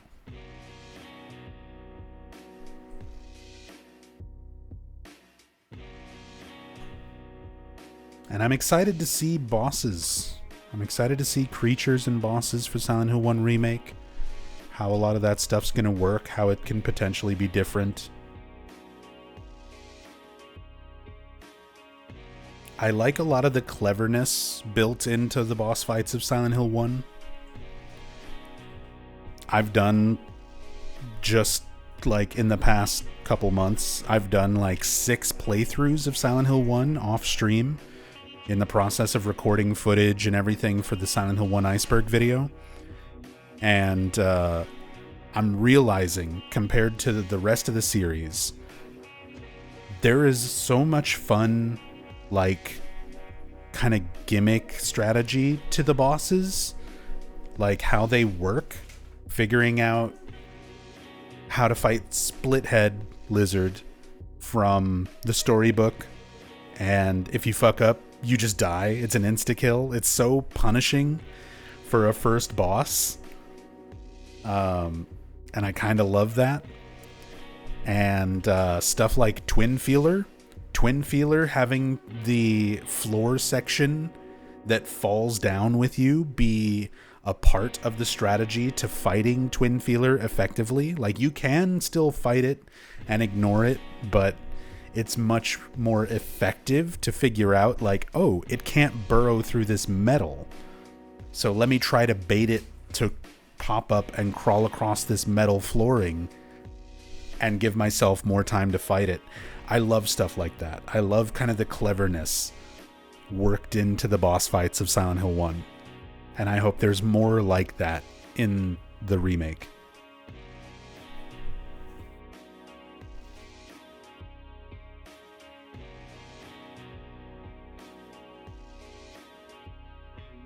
Hey, Rim Ranch. Missed an hour and 30 of this. We'll have to watch the VOD. It's alright. Originally, I was going to stream the Anime Expo Silent Hill F panel. And then we saw the schedule pop up and they weren't even airing it. They weren't showing it. So I've just been chatting. I've just been sitting here chilling and talking with folks. Talking about Silent Hill. Shooting the shit. Like the chat streams, to be honest. I mean, I like doing this kind of thing. Just kind of, I don't know what you would call it.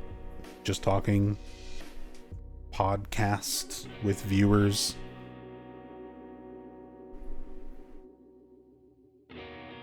Not having to distract myself with any of that silly gameplay.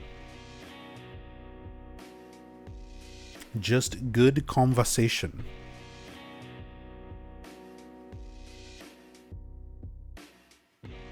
You and Yami can do a podcast and rate glue flavors. Hey, I used to do snack box tasting streams on Rachel's channel, on my wife's channel.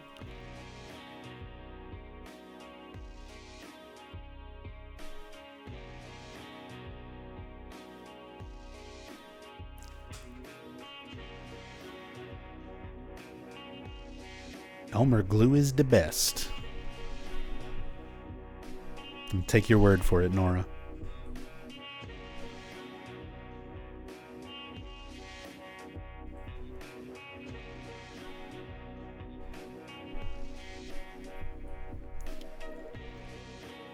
Gotta rate the new Ume Musama glues.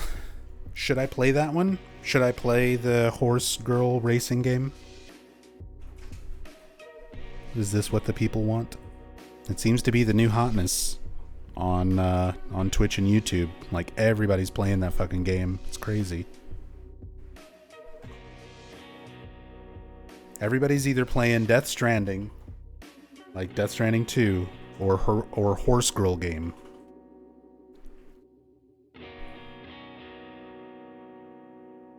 Is your wife as into Silent Hill as you or other series? I mean, there you go. She's right there in chat. Her horror series is Fatal Frame. But yeah, she's played all the Silent Hill games. She's very familiar with them.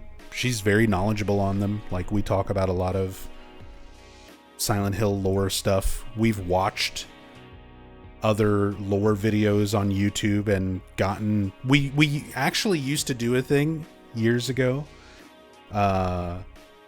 where we would just sit around and drink soju and watch random YouTube lore videos and get really mad at them where they get things very blatantly wrong. Not on stream, just as like something we enjoyed doing together.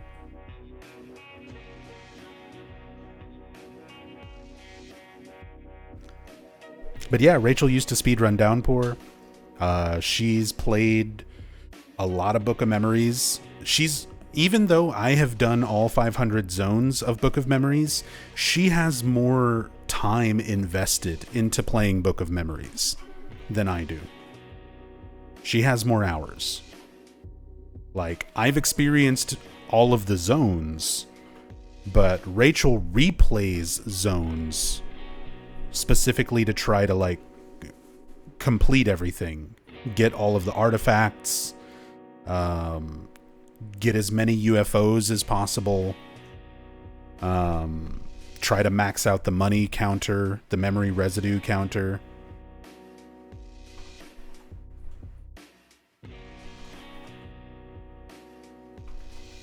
She probably has, in terms of hours, the most experience with Book of Memories than anybody in the world.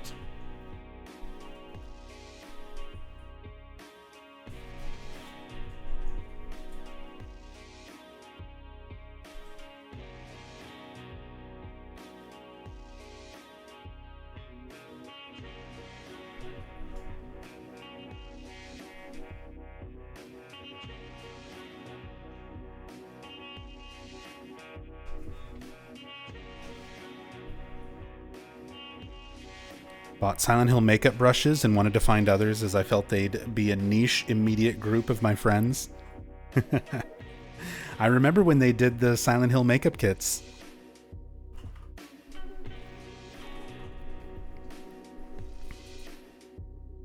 When they did the official Silent Hill makeup kits.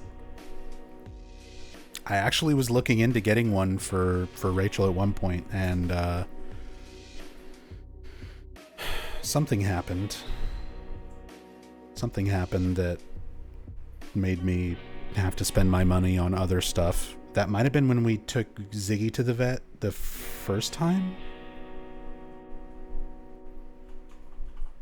Or was that the pipe? That was when the water pipe broke in the yard?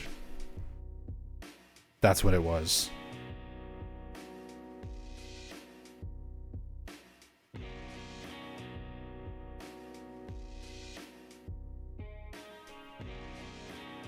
Wait, Nub Zombie, a Silent Hill marry, kill, fuck list, go.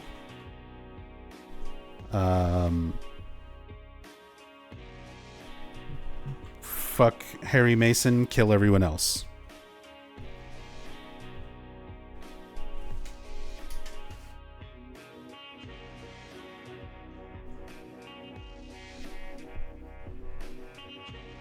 Easy. Easy list.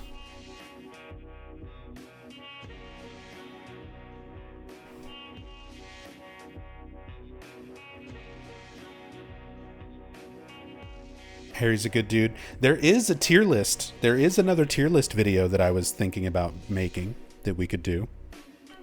Because we already did the tier list video for all the games. But I think there was a super involved tier list for, like, characters.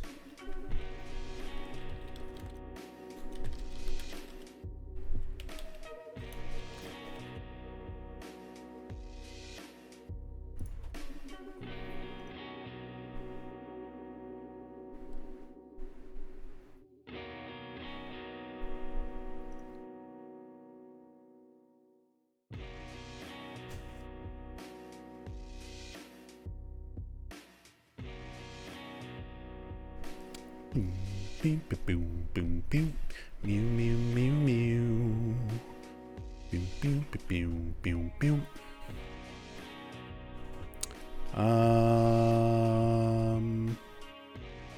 This list is not that thorough and outdated.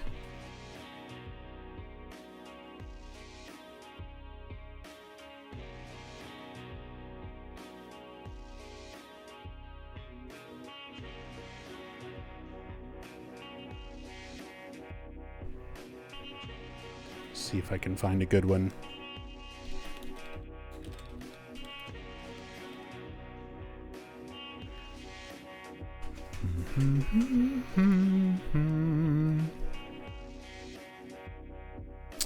Yeah, that one's not very good. 300 plus characters. What the shit is this? Who are these people?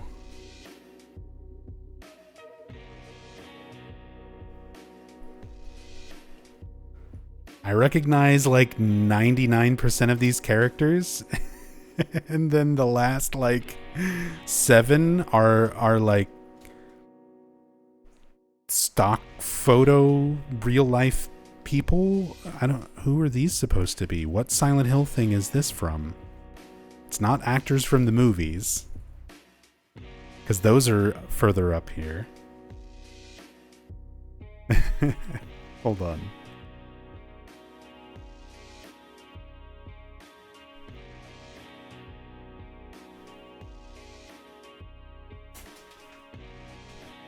We're doing this. We're doing this.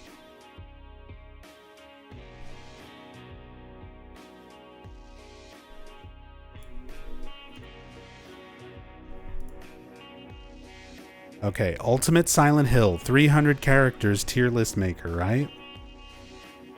So you start scrolling down and looking at the characters, and it's like, all right, Silent Hill 1. And then even some people like Officer Gucci, Kay Gordon, Silent Hill 2's got like Ernest and Amy Baldwin, Brookhaven director, Joseph Barkin, Jack Davis, Josh Lewis, The Patience, Eddie's Bully. So it's got some like obscure stuff. We've got stuff from the Silent Hill 4 artist paintings, The Other Tenants in South Ashfield Heights. Start scrolling down some more. It's like, okay, some side characters in Homecoming, some side characters and people mentioned in Shattered Memories.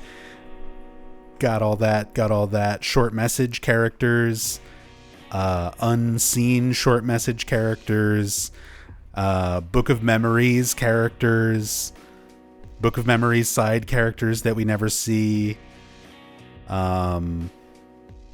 The arcade game characters and side characters, like, okay, I'm still on board. Silent Hill Orphan characters, I still know what we're talking about.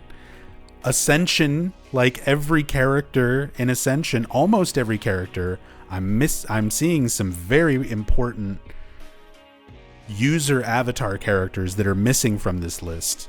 There is no Tassadul.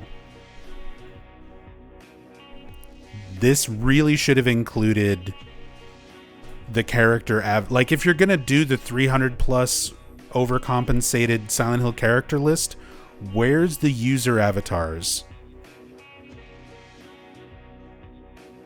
Where's Tassadul? Where's Rachel? But anyway, Ascension characters, movie characters from both first movie and Revelations, comic characters, comic book characters are in here. The artist from Paint It Black, and the cheerleaders and stuff like that. So we've got a lot of the comic book characters. So comic book characters. I'm on board. Who the fuck are these people? What is... This is where I'm confused. Who are these down here?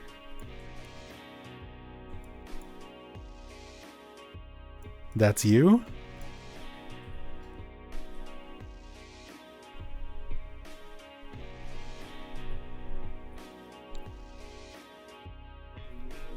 VAs for something? I mean, it's not a voice actor tier list. These are all Silent Hill characters.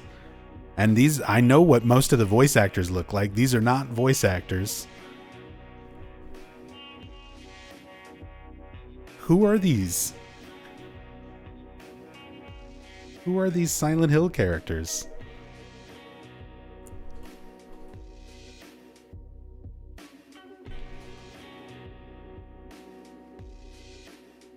They look like stock photos.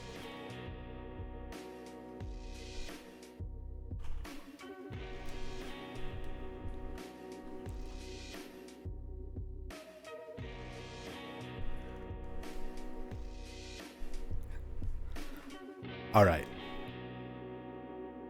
Incomplete without Colton Dietz stuff. Oh, imagine if this was thorough enough to have Colton Dietz original characters.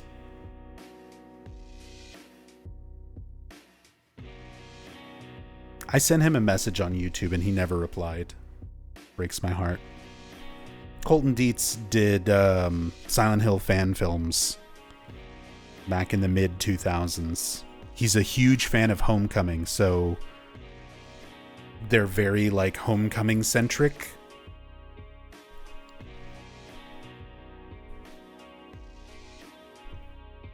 And he made a lot of his videos unlisted, so you can't see them anymore. Because he's like a big name director for like Netflix stuff now. So he tried to bury his embarrassing, cringe Silent Hill fan films. And I sent him a message like, me and my wife love your Silent Hill fan films. Please don't put them all on unlisted. We love watching them, and now we can't watch them. And he never messaged me. He never messaged me back.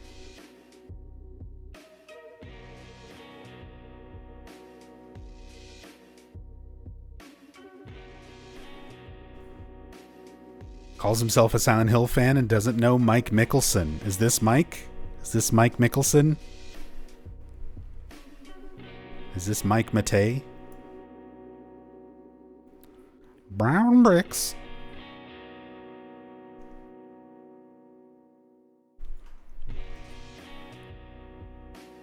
Yeah, I don't know. All right. Silent Hill character tier list. Harry Mason, S tier. S tier. Surprising nobody. Harry Mason is the GOAT. When I did my Silent Hill game tier list, I put Silent Hill 1 in A tier, and a lot of people were already kind of upset with me that I didn't put the game in S tier. There's some things with Silent Hill 1 that haven't aged the greatest. It makes it very difficult, especially for a lot of new fans who didn't grow up in that era of gaming, to get into Silent Hill 1 these days. I love that game. It's a fantastic game. But when it comes to just this man, Harry Mason, that man, he's the best. He's the best. He's Dad of the Year all years. He did everything for his wife and daughter. He's a hardworking, intelligent writer. Not afraid to pick up an emergency hammer and smash the fucking skulls in on some nurses and doctors and bondage choker monkeys. He can swing a katana so goddamn hard that it propels him forward. And like, you get the expanded writings and stuff in Silent Hill 3 where he was like considering killing this baby because he didn't even know if she was a demon or not, and decided, fuck it, I'm gonna love her and raise her anyway. GOAT. King shit. Harry is literally the best.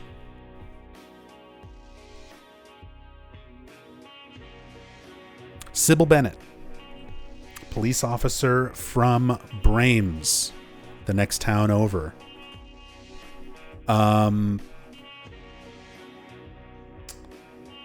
dumb, just hands a gun to a random dude. Yeah. Sybil's probably a B for me. I like Sybil. I really like her a lot as a character, but she is a terrible police officer.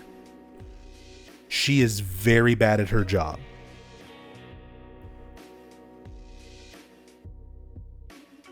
Handing a gun to random man, granted that man is Harry Mason, so she lucked out. But like, no authority in her way of acting. Like, oh, we just found a mysterious hole in the back of the antique store. I'll check it out first. I'm a cop. Harry says, no, I'm going. And immediately she folds. Immediately she folds. Starts going to explore the lakeside amusement park and go check things out and see what's going on. Immediately gets infected with a parasite.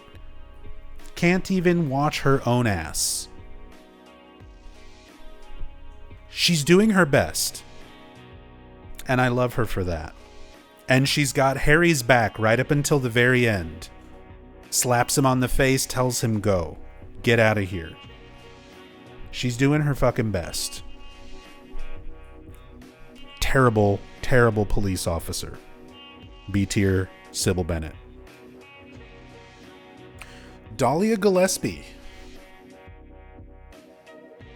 She's better in the movie. We'll get to that. They're separate entries. They're separate entries. Yeah, there's Laurie Holden down there. Dahlia Gillespie. I really like Dahlia as a villain, but as a villain, she's kind of one-dimensional. She does gyromancy and doesn't afraid of anything. But compared to villains like Claudia Wolf and Walter Sullivan, like, her motivations are just not there for me. They're not fleshed out enough. There's no sympathy for her. I think she makes a great villain. Like, she is just kind of your stereotypical evil witch. Fashion icon. I mean, she's got the fashion on point. She's got the luscious lips running up to kiss the camera. I think Dahlia's also B tier for me. She's good, but she's not great. She's good, but she's not great. I think there's better villains. I think there's more fleshed out characters. But she's alright. She's B tier. Lisa Garland. Silent Hill 1 Lisa Garland. This one is going to be a little bit difficult and maybe a little bit controversial because I love the way that Lisa is presented. She's such a tragic character and her story is just so sad. But we also have to keep in mind that the Lisa that we know and love is not the real Lisa. That is the manifestation of Alessa's memories of Lisa Garland. And we don't really know the real Lisa. Like, her as a character could be much different, much more multifaceted. We only really kind of know her from the manifestation side of her, from Alessa's knowledge of her. And we don't really know too much else beyond that. Now, what we do get for that version of her, she fights back against Kaufman. Kaufman basically runs the whole fucking town illegally. He does what he wants. He pays people off. He gets people killed if they go against him. And Lisa, fully knowing that, like, gets in his face and yells at him when he tries to grab her arm and stop her from leaving. She still has to, like, beg and plead to be able to be let go, but she straight up resisted the most powerful man in Silent Hill at that time. And yeah, her story was just so well done, so tragic. Really good performance by Thessaly Lerner. Lisa's A tier. And I think there's a lot of people who would agree with me that she's A tier or even S tier, especially since she shows up in so many other Silent Hill things. Like, she's an icon. Also, Exorcist 3 reference. She gets points for being very heavily based on Nurse Keating from The Exorcist 3. A Wonderful movie. Depending on the version you watch. But A tier. I love Lisa. Kaufman. Alchemilla Hospital director Michael Kaufman. I, again, really like a villain where you kind of get to know the different sides of them. And he is such a control freak that Alessa manifests parasites that literally control the dead nurses and doctors to represent him. He is a bug. He is an insect that gets in you and tells you what to do. He runs the drug trade.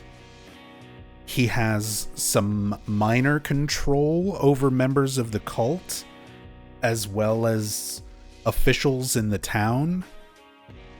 I think he's also A tier. I think he's a better villain than Dahlia Gillespie. He can yeet a damn bottle. Yeah. He's also like, immediately, as soon as Dahlia is no longer on board with his plan and the agreement is broken, he's right there like, go fuck yourself with the Aglaophatus. He's smart. He left out the extra. He paid extra for the second bottle of Aglaophatus just because he knew Dahlia would feel like she did something by finding and breaking the decoy. He's a criminal mastermind who is still willing to be there and throw a bottle and believe in crazy cult demon magic and stand right there next to Harry, ready to fight a demon until you're actually fighting the demon, and then he's nowhere to be seen. I like Kaufman. I like Kaufman a lot as a villain. Great villain.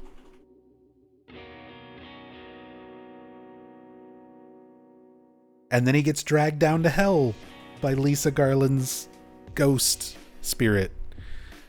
Yeah. Kaufman's A tier. Kaufman's A tier. I like him a lot better as a villain than Dahlia Gillespie. Great character. Cheryl Mason.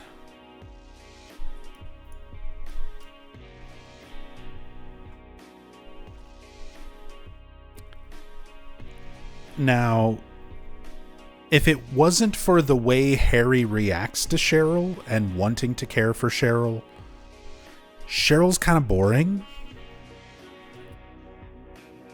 I mean, she's very important. She's kind of a MacGuffin, though. She's critical to the story as the other half of Alessa's soul, but without any of the personality of Alessa. And we never get to know Cheryl as a character. Not this Cheryl. Not this Cheryl. Keep in mind, this is not Cheryl number 2, aka Heather, who I would have a very different opinion about. This is not Shattered Memories Cheryl. This is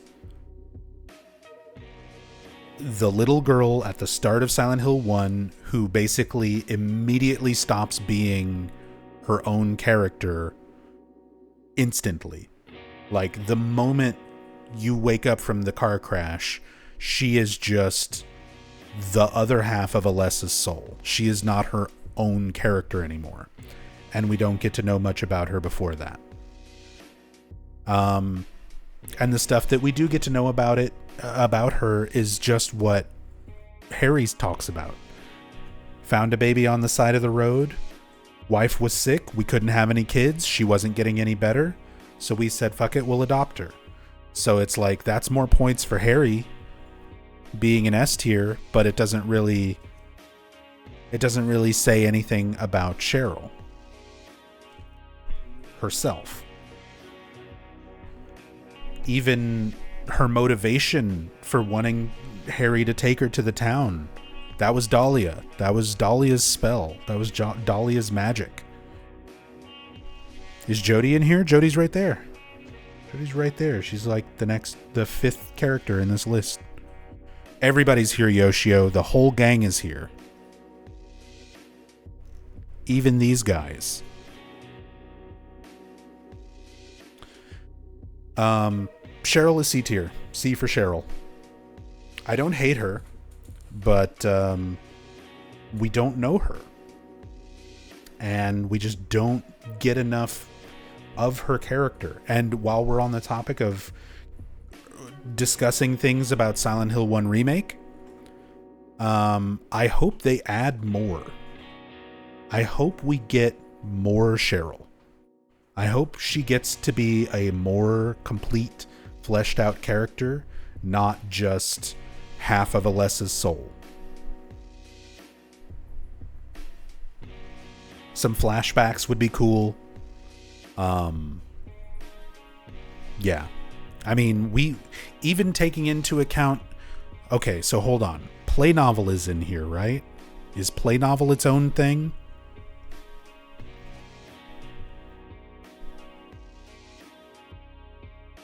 Play novel is not its own separate thing.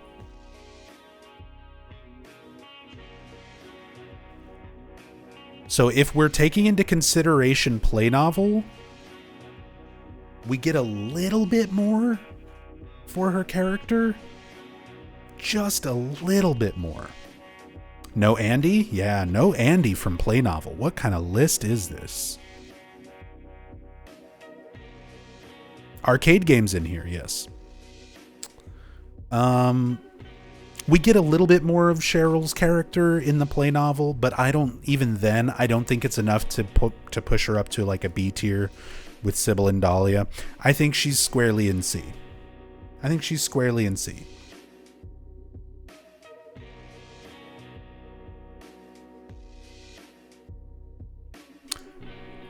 Alessa Gillespie. And this is not an appropriate picture to represent Alessa Gillespie, because this is the Alessa projection. This is not the real Alessa.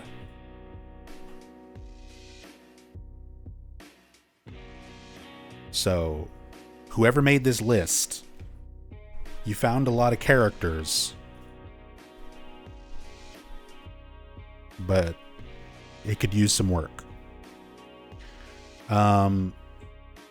Alessa Gillespie. Very tragic character. Raised by a cult. Betrayed by her mother. All she wanted was to live happily with her mother. Even after every horrible thing Dahlia did, she still loved her mother. She still loved Dahlia right up until the very end.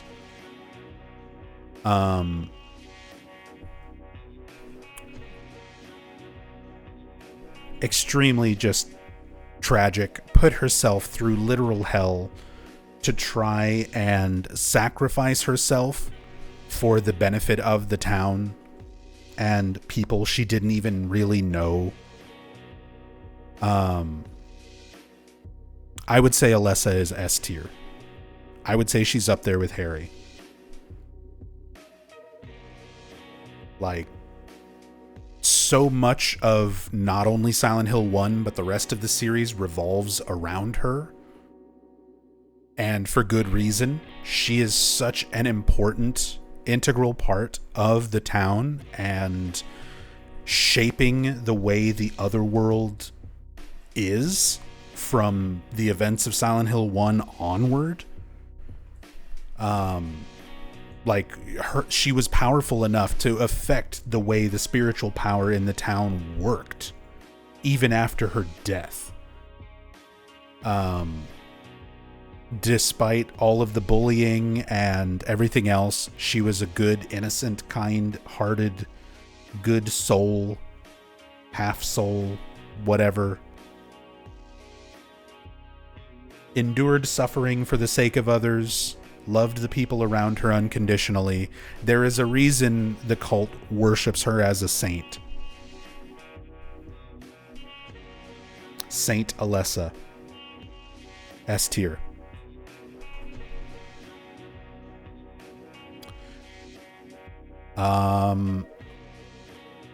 Norman. Norman the hotel owner. Now we're getting into some interesting stuff, right? The owner of Norman's Motel in Silent Hill 1. Works with the cult. Was providing a location for pickups and drop-offs between the cult and Kaufman. Not only that, but also letting Kaufman stash his motorcycle, or what we assume is his motorcycle. Maybe it was just a place to hide the Aglophithus, not actually his, but... And a Norman Bates reference.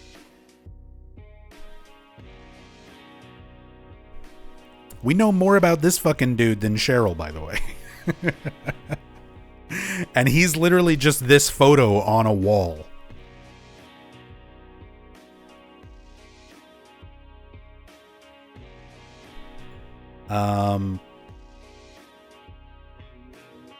D tier. He's a scummy hotel owner. He's a scummy hotel owner. Is the list about how influential the characters are, or some other goal? It's a tier list. It's just how I personally feel about each character.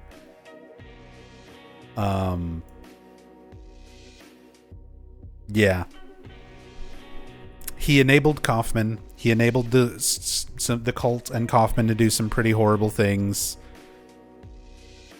But he also provided lodgings to the tourists of Silent Hill. Norman's going C tier. Norman's going C tier. Officer Gucci. And again, this is not movie Gucci. That'll be later. He's, there he is. He's down here. This is strictly game Gucci.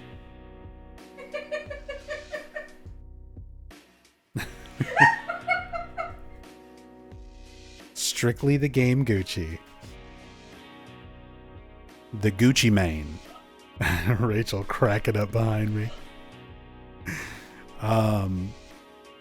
Gucci bandana.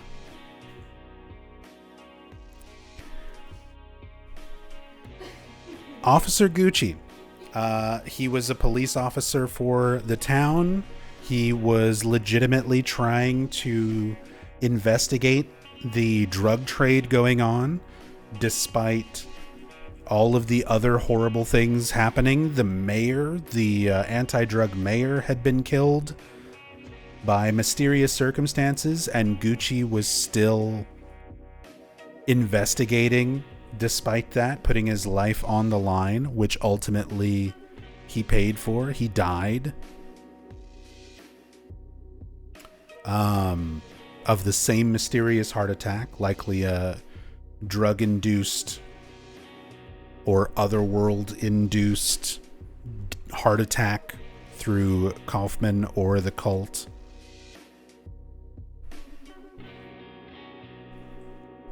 I mean, he's a more competent... We don't even know him. We don't even see him.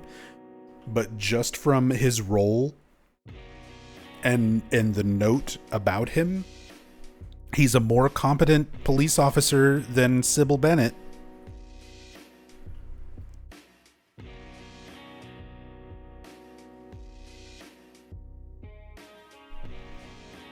I think Gucci Gang is going B tier.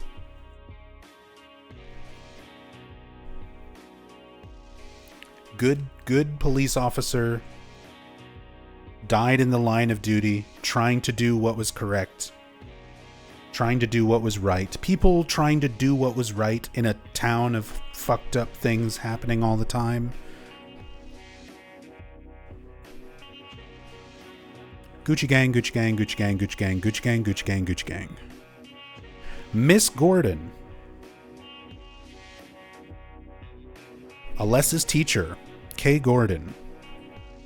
Sonic Youth reference, first of all. Points in my book. Just for that. What's up, Oleander? Sonic Youth reference. Genuinely cared about Alessa. If we're going off of her Silent Hill 3 note that you can find in the classroom, where she writes to an unnamed dear friend about this tragic, sad girl who always comes into her class with a sad look on her face and bruises, was genuinely concerned about child abuse,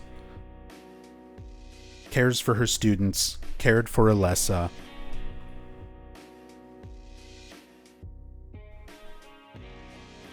But also not enough to stop it. Like, we got to go through their home. I feel that should count for something. We do go through Miss Gordon's house.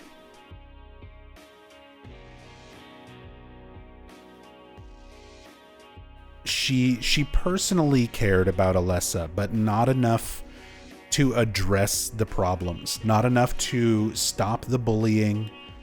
Not enough to call CPS on Dahlia. And kind of fucked things up because of that.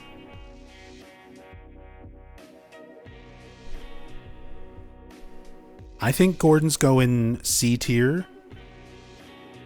Maybe D tier. She allowed a lot of shit to happen. She allowed Alessa's life to be so horrible.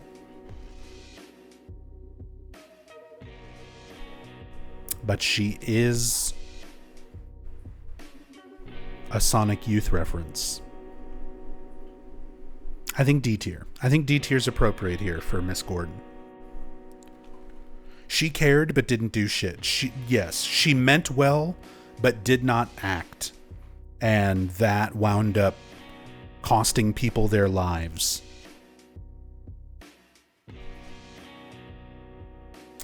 Jody Mason. Jody Mason, the wife of the all-time GOAT, was dying of an illness, and her husband still cared for her, visited her in the hospital, gave her flowers, didn't smother her with a pillow. Even knowing she only had a few years left of her life, spent those years raising Cheryl, mysterious found on the side of the road baby.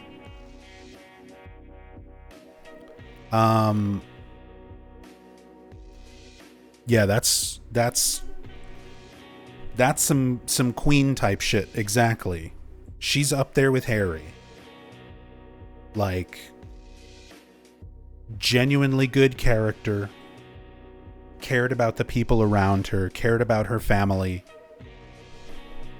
even with sickness, illness, end of her life in sight. Didn't give up. Was still there for Harry and Cheryl until the very end. And they don't even give her a name in the first game. We don't even know that her name is Jody until the play novel. And they replace her in the intro. Once you get your good plus ending, they just swap her out with Sybil for some weird reason.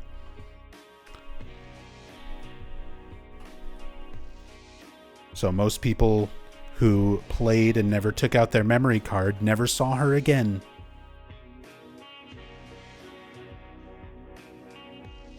She deserved better. She deserved better. She deserves to be more well represented. I hope Bloober Team, very similar to Cheryl, where I said Cheryl needs to be fleshed out more for Silent Hill 1 Remake, Jody also deserves better in the Silent Hill 1 remake. I hope they add more Jodie. Give her a fucking name and give her more than a half-second scene of booping a baby on the nose. For everything she did, she deserves better.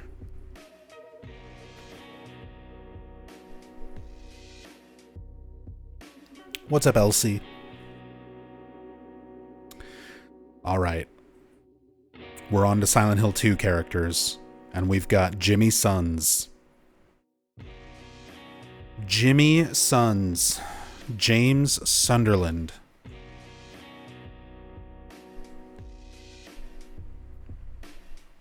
This is a difficult one, because this is not just... I'm trying to take a lot of things into consideration with this tier list, not just who they are or what they represent for their story, for their game. Because he's a very well fleshed out character who is very multifaceted. There are a lot of aspects, a lot of sides to James. But because our perspective of Silent Hill 2 is told through such an unreliable narration, it's hard to know how much of that is real. It's hard to know how much of that is true. And the things that we do know for sure are true make him not a very good person.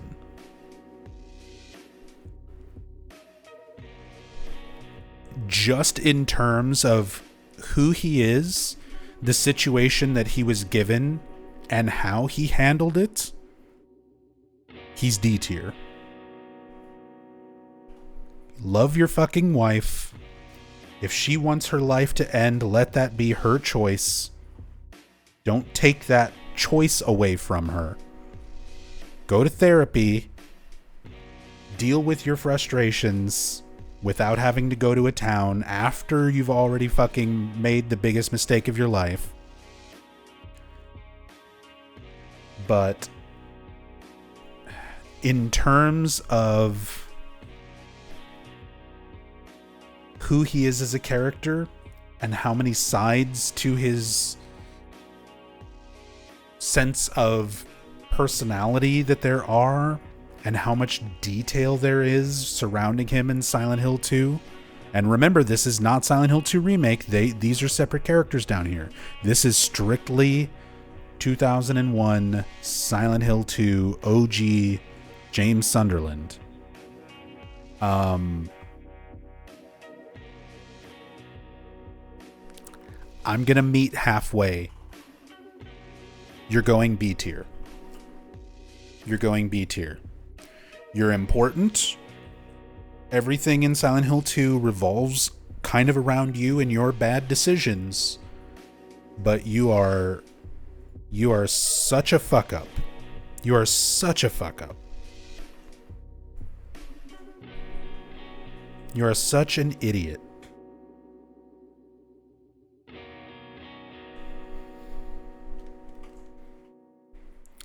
Mary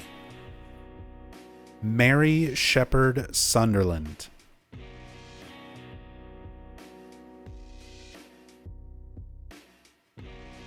Well, first of all, I love Mary, and this is 2001 Monica Horrigan Mary, and just for voice performance alone, I think she's A tier, at least. But Mary also didn't handle things super well. Just like Jodie, she knew the end of her life was coming. She was suffering from illness, and she drove James to do the dumb things that he did. James was the weak man for succumbing to that and letting it hurt his fragile ego in such a way that he chose to end her life. But Mary driving him away, I don't want your damn flowers. Like, I know mortality is a difficult thing to face and everybody handles it differently, but Mary's not entirely innocent in the entire character dilemma.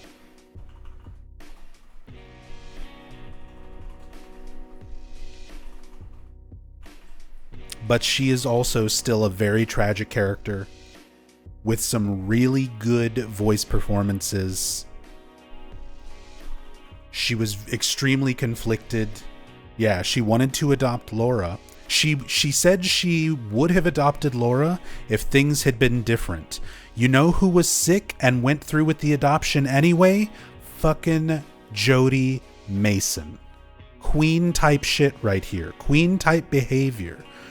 James is so flawed, and Mary is just kind of a worse Jodie. I feel A tier. I think she's better than James, but she is nowhere near S tier with Harry and Alessa and Jodie.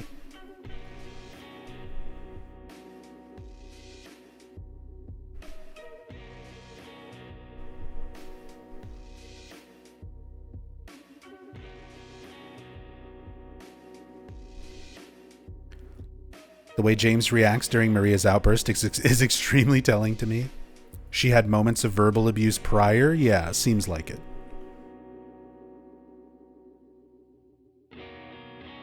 James was already checked out and not a good person? Oh, absolutely. Monica Taylor Horgan deserved the video game Oscar for that VA performance? Yes.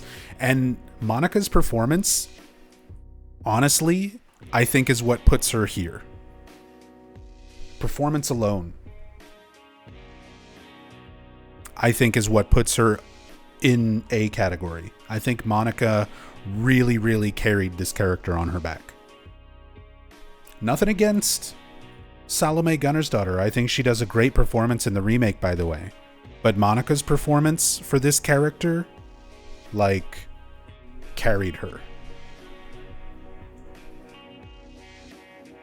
A tier. A tier. Speaking of Monica Taylor Horgan, Maria. Silent Hill 2 2001 Maria. Again, we're not talking remake. Those are separate characters down here.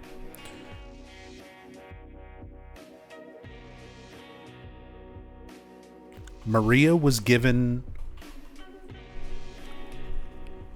a life she didn't want, a will that she didn't ask for, awareness that she didn't request, and a revolver with one fucking bullet in it. And the town was like, if you want to go out, go out.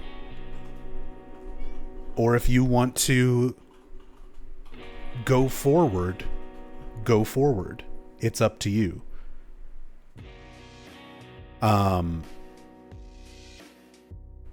And she threw the fucking revolver over the fence where a small child like Laura could potentially find it.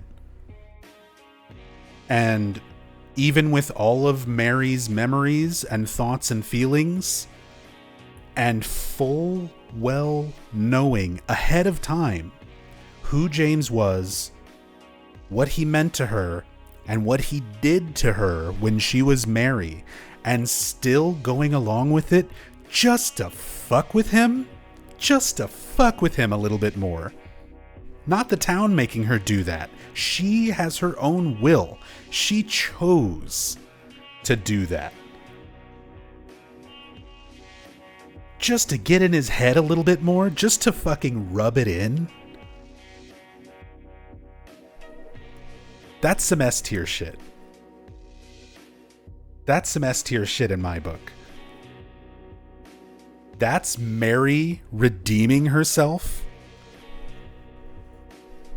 and giving James what he deserves in the best way possible.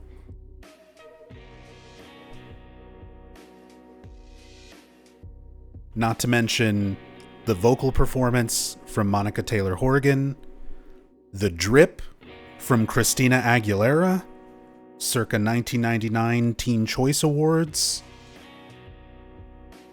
Complete package. Wonderful character, many facets to her personality.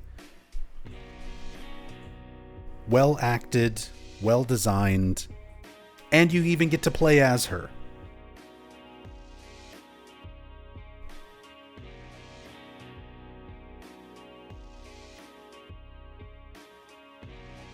Helping other people like Ernest Baldwin. She's not just selfish.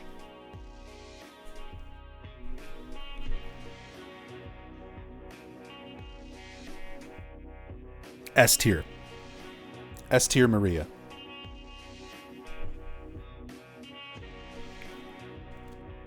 Laura. Laura.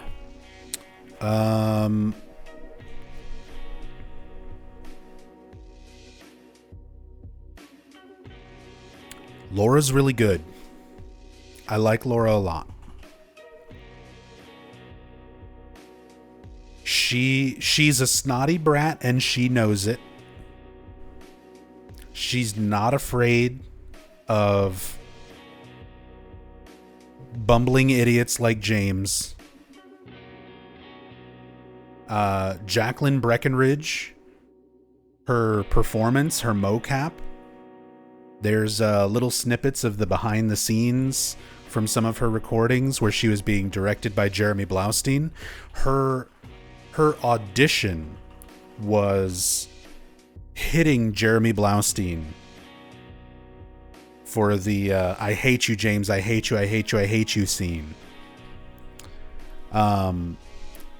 Child actors are really, really difficult. Most of them, let's be honest, sound like complete shit. Especially for video games, especially in that time period. She's one of the best child actors in a game of that era. Like, period. I know it doesn't hold up the same way by today's standards, but Jackie Breckenridge did a great job with that character.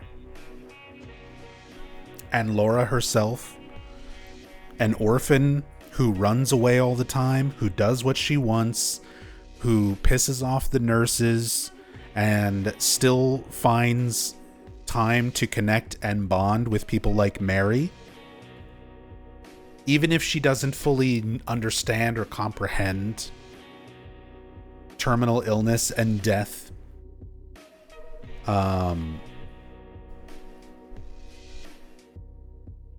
Laura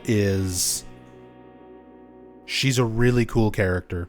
I like her a lot. She calls Eddie names. She bullies Eddie.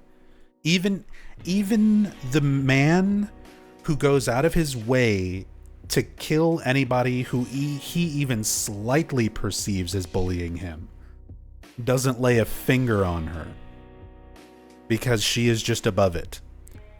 She is so otherworldly that there are still fans who don't understand that she's a real character and think that she is some sort of manifestation, and she's not. Because she is just unlike anything else. She's such a unique character. Laura, I think, is S tier.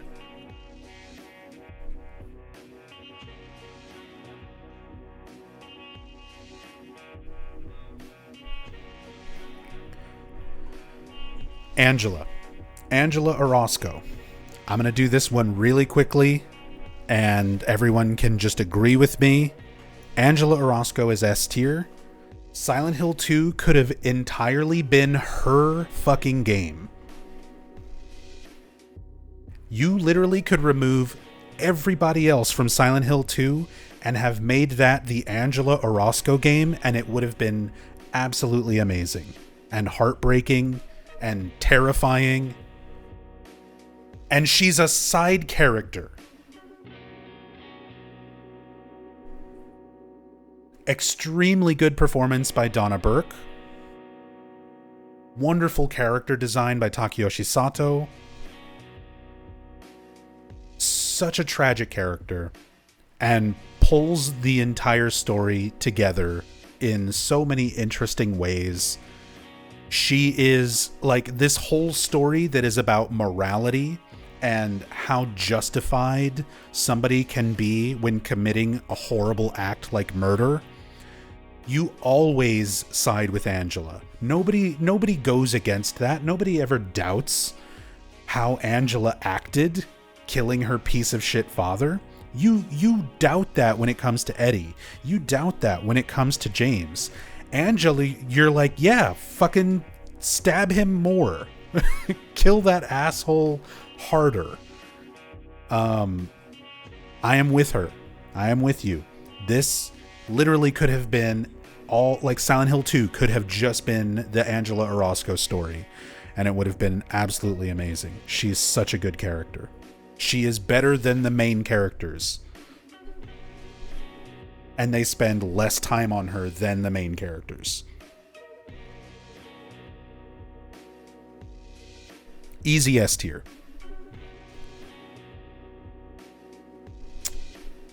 Eddie Dombrowski.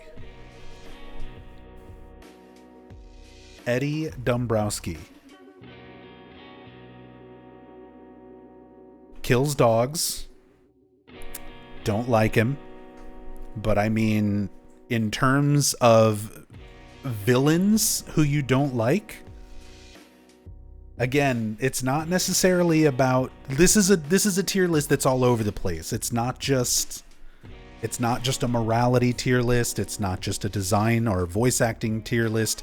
I'm trying to include all of these aspects in this ranking. Dave Shoffley's performance is really good. It's got high points, it's got low points. The man swallowed water and puked it back up on the microphone in the studio just to disgust you. Like, Dave Shoffley put in some extra effort to make this character as disgusting as possible.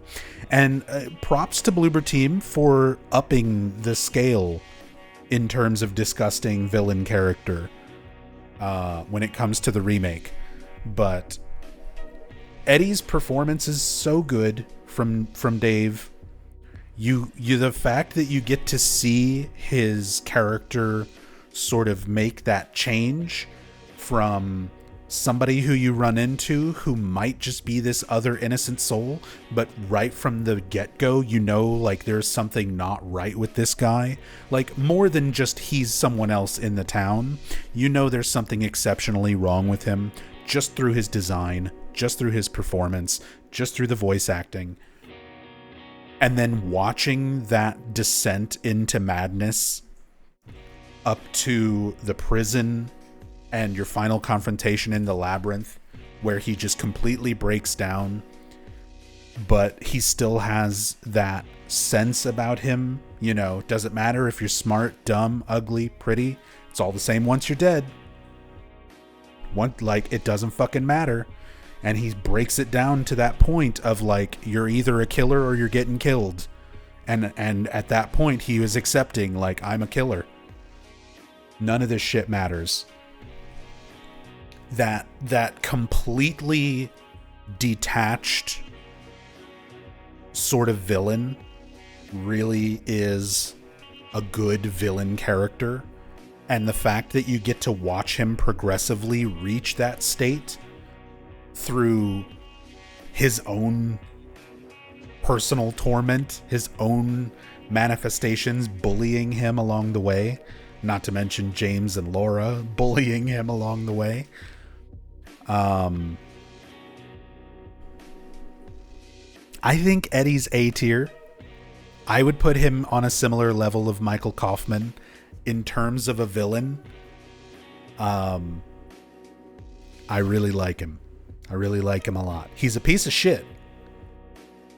He's a piece of shit, and he's horrible, just like Kaufman. But that's what you want in a villain.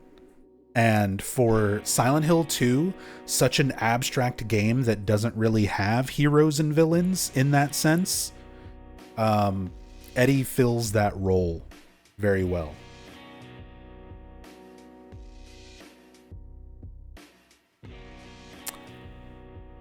Pyramid Head.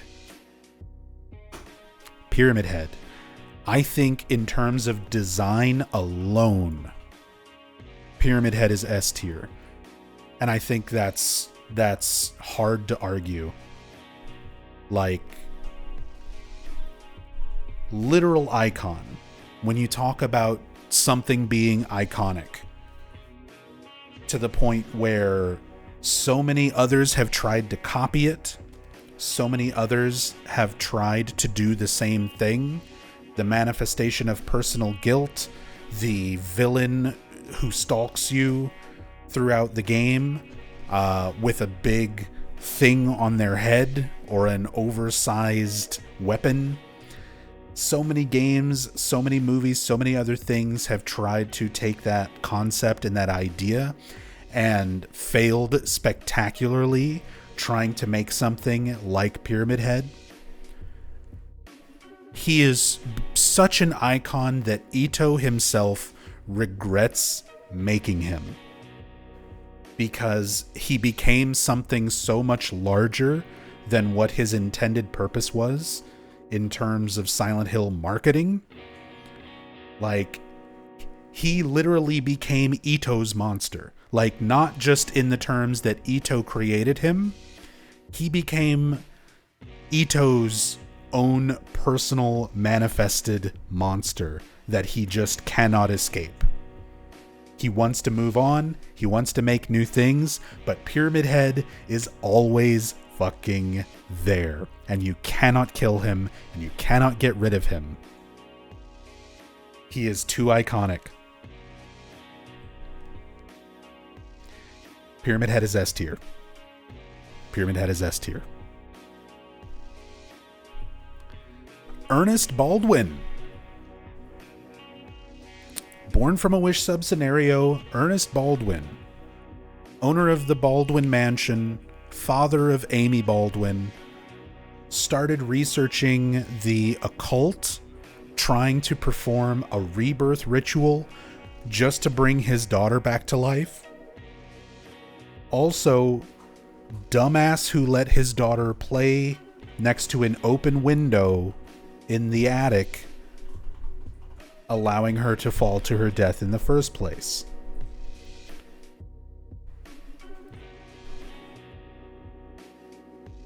He allows for the best ending after In Water. True. Rebirth ending can't really happen without Ernest Baldwin. It's arguable whether or not he's even real. The entire Baldwin family might be a manifestation of the town. He does send us on a glorified fetch quest, to be fair.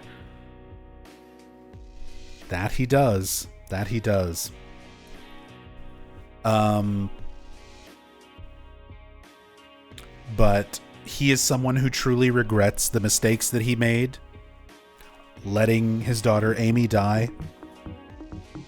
Oh my God.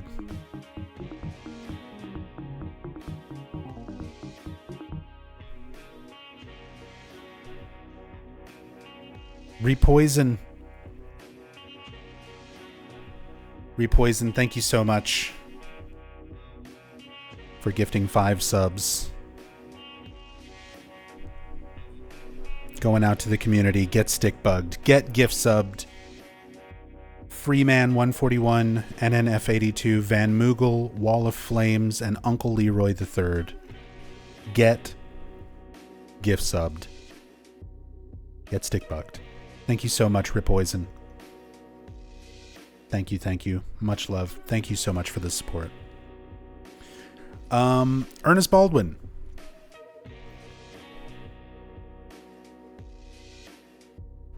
Oh, little fact, I guess, since talking about performances and voice actors, Ernest Baldwin. Let me shoot. What is that actor's name? 1 second. Notes. Ernest Baldwin. That is Ward Sexton. For those of you who don't know who Ward Sexton is, if you've ever played Resident Evil, the original Resident Evil, or Resident Evil 4, when you start your game and you hear the voice go, Resident Evil, that's Ward Sexton. That's Ernest Baldwin.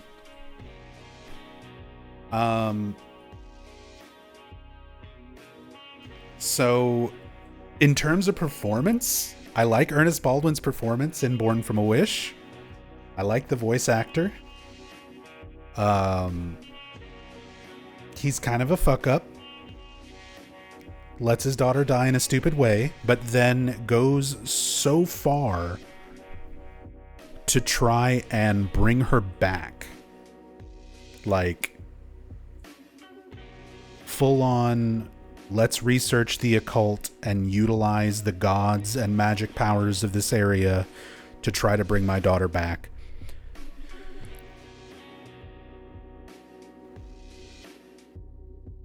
I think B tier.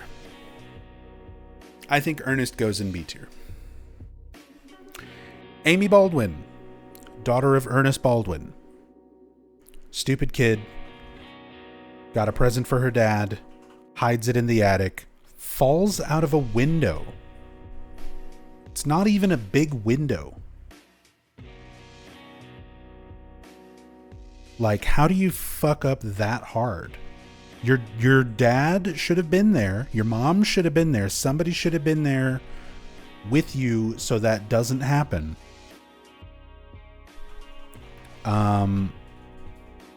But come on, Amy. You had so many cool things.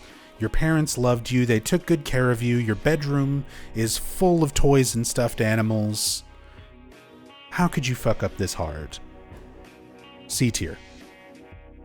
Maybe D tier.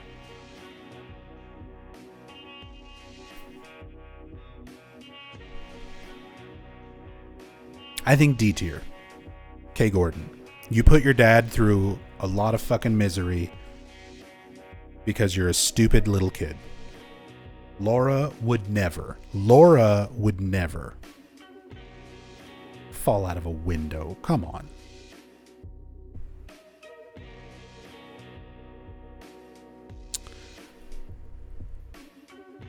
Oh, these are split up in a very weird way. Because they have the other Silent Hill 4 South Ashfield Heights people down here, but they separated her up here because technically these are Silent Hill 2 characters first. So I get why she's here. So this is Nurse Rachel. This is Mary and Laura's nurse. Can't even keep her locker locked to keep Laura from stealing stuff. Can't keep Laura from running away. She lives in a shithole apartment with her broke-ass loser painter boyfriend. Gets stalked by... Are we just going to go by Silent Hill 2 or both? I mean, she doesn't show up in the Silent Hill 4 list, so I guess we're including Silent Hill 4 info. Is it actually confirmed that the South Ashfield Rachel is the same Rachel? No. In fact, they spell the names differently. They're both nurses. They're both named Rachel. But there's Rachel, R-A-C-H-E-L, and Rachel, R-A-C-H-A-E-L. Rachel. But for the sake of this tier list, and there's not a separate entry for her for Silent Hill 4, we're going to consider them the same character. Who's Rachel? She is our nurse. I took it from her locker. You want to read it? Eileen gets her uniform, her sex costume. C tier. C tier. We don't know enough about her. I assume she's probably a decent nurse, does her job, she tries her best, lets Laura get away with too much shit, but outside of that, don't really know. She respected Mary's wishes of holding on to the letters to give to her loved ones after she passed. So, like, she means well, tries to do her job. Again, if we're going off of Silent Hill 4 information, she lives in a shithole with her broke loser painter boyfriend, gets stalked by her neighbor, and still doesn't move out.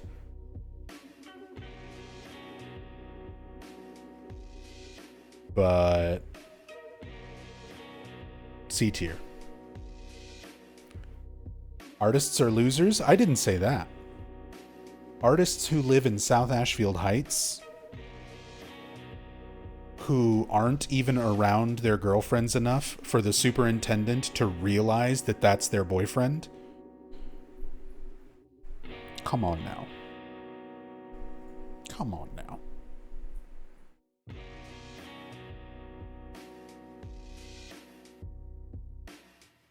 Walter Sullivan.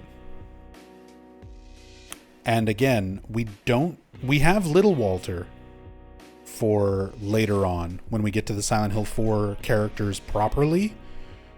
So this is probably just going to have to include Walter as he is referenced in Silent Hill 2, as well as Walter in terms of Silent Hill 4, just like Nurse Rachel. We kind of have to combine them. Walter is S tier. Walter is S tier. Walter is my favorite villain in all of Silent Hill. You sympathize with him. Maybe you don't. I understand Walter more than Dahlia Gillespie, more than Claudia Wolf, more than Vincent Smith, more than a lot of other characters throughout the series. You get to know Walter as a child, as he's growing, why he does the things that he does, why he believes the things he believes, completely and utterly brainwashed from the cult, horribly, horribly traumatized by his parents who immediately abandoned him after birth, and is willing to do some of the most horrifying, horrible things. And at the end of the day, all he wants is a fucking apartment building. One shitty apartment building. One room out of an entire apartment complex. That's all he wants. And he's willing to kill for it. He's willing to die for it. All he wants is comfort. He wants some comfort for once in his fucked up, horrifying, awful life. He wants something that gives him comfort. And the only thing that does it is that one fucking room. And that's all he wants. Just let him have the apartment. Just let him fucking have it.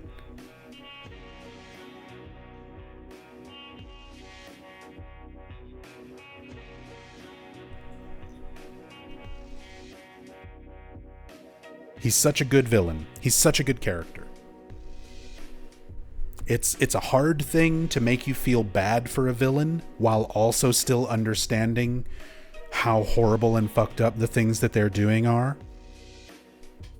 And Walter, they succeed.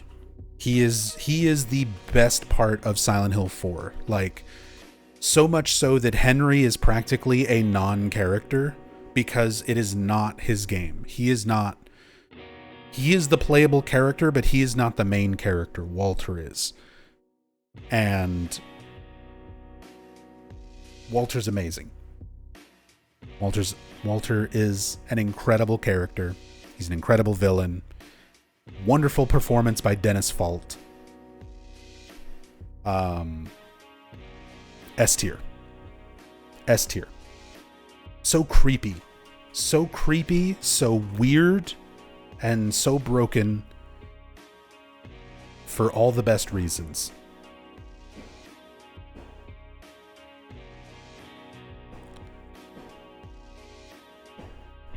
Brookhaven director. Silent Hill 2. OG. Not remake. Remake Brookhaven director's a separate thing here. OG Silent Hill 2. Brookhaven director. So obsessed about healing their patients, Joseph, Jack, and Joshua, that they become more fucked up than the patients themselves, while also being self-aware enough to understand that what they're dealing with goes beyond the realms of logic and medicine and psychology.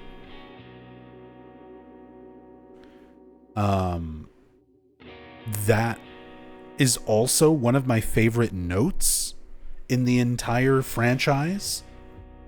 The memo about dragging a patient painfully out of their own delusion and into reality, even if they are happy in their delusion, like struggling with kind of the morality and the ethics of, like, we need to make this person live by our normal standards of reality, even if that makes them miserable and suicidal.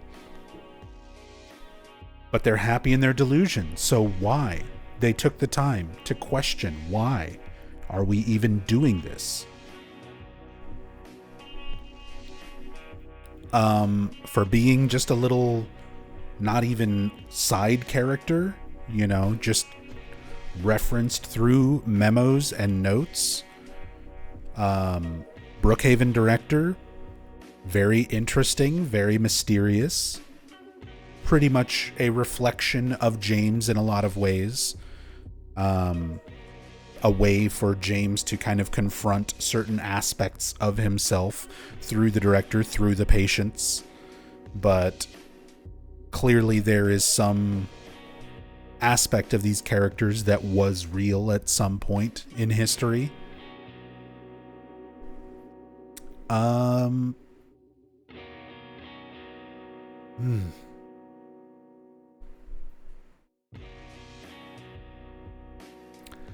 B tier. I would like more. And technically, this becomes the monkey's paw. Because if we're just talking about 2001 Silent Hill 2 right now, I would say I like the aspect of the Brookhaven director, and I would like more of him. And the remake gave us more of him. And along with that, a lot of crazy, weird, obsessive fan theories that I cannot stand. So, monkey's paw with that one. But I would say Brookhaven director is a solid B tier. Joseph Barkin, the man with the single strand of his daughter Luisa's hair locked in a box with 2 combination locks and 2 key locks, who was a model patient who was so well behaved that the doctors and nurses said he was allowed to be let out of his room and wander around the facilities. As long as he was in his delusion, he was happy. He's a wonderful parallel, psychological parallel to James in his delusion after killing Mary. And again, very interesting, even though we don't get to know too terribly much about him. We get some interesting memos referring to him and written by him. Needs to work on his spelling.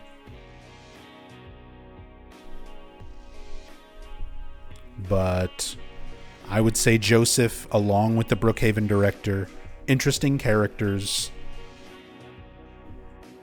I would like more info. I would like more Joseph. We don't get more Joseph, really, in the remake. The remake does away with these named patients and instead opts for nameless, ambiguous patients that somewhat resemble these characters, but are not them. So, B tier. B tier. Jack Davis. Jack Davis. I have to look at my notes for Jack Davis. Is this the Eddie parallel or the Angela parallel?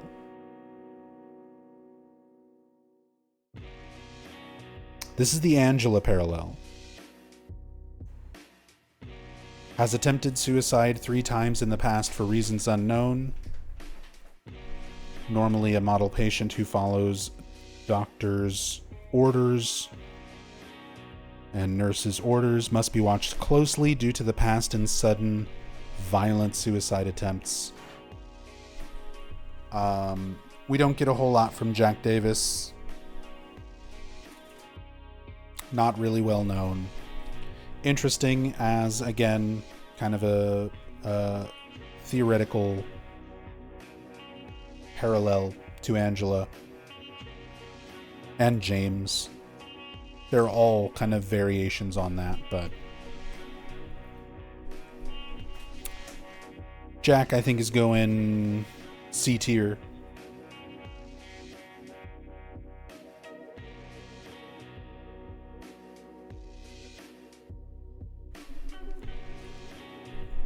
Hey, Mr. Shy Potato. Fell asleep? Did we get anything from the Silent Hill F panel? Was it even shown? It wasn't shown. I was watching the live stream and they didn't show anything. Okay. I am going to be real with you guys. My stomach's hurting, my chest is hurting, and I think my heart rate is up. I'm still seeing my cardiologist. I'm wearing a heart monitor.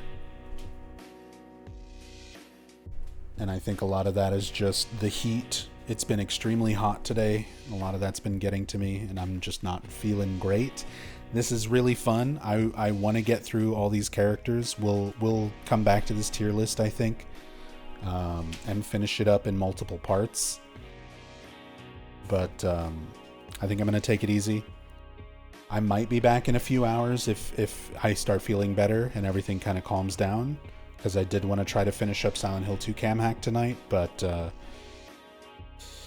I don't want to have a heart attack on stream if I can help it. So I'm going to go rest. But thanks you, everybody. I really appreciate you all coming by, hanging out, all the love and support, especially for a stream where we're just kind of chatting and doing some different stuff. So thank you, everyone, for being here. And I'll catch you all later. Be good to each other. Much love. Peace.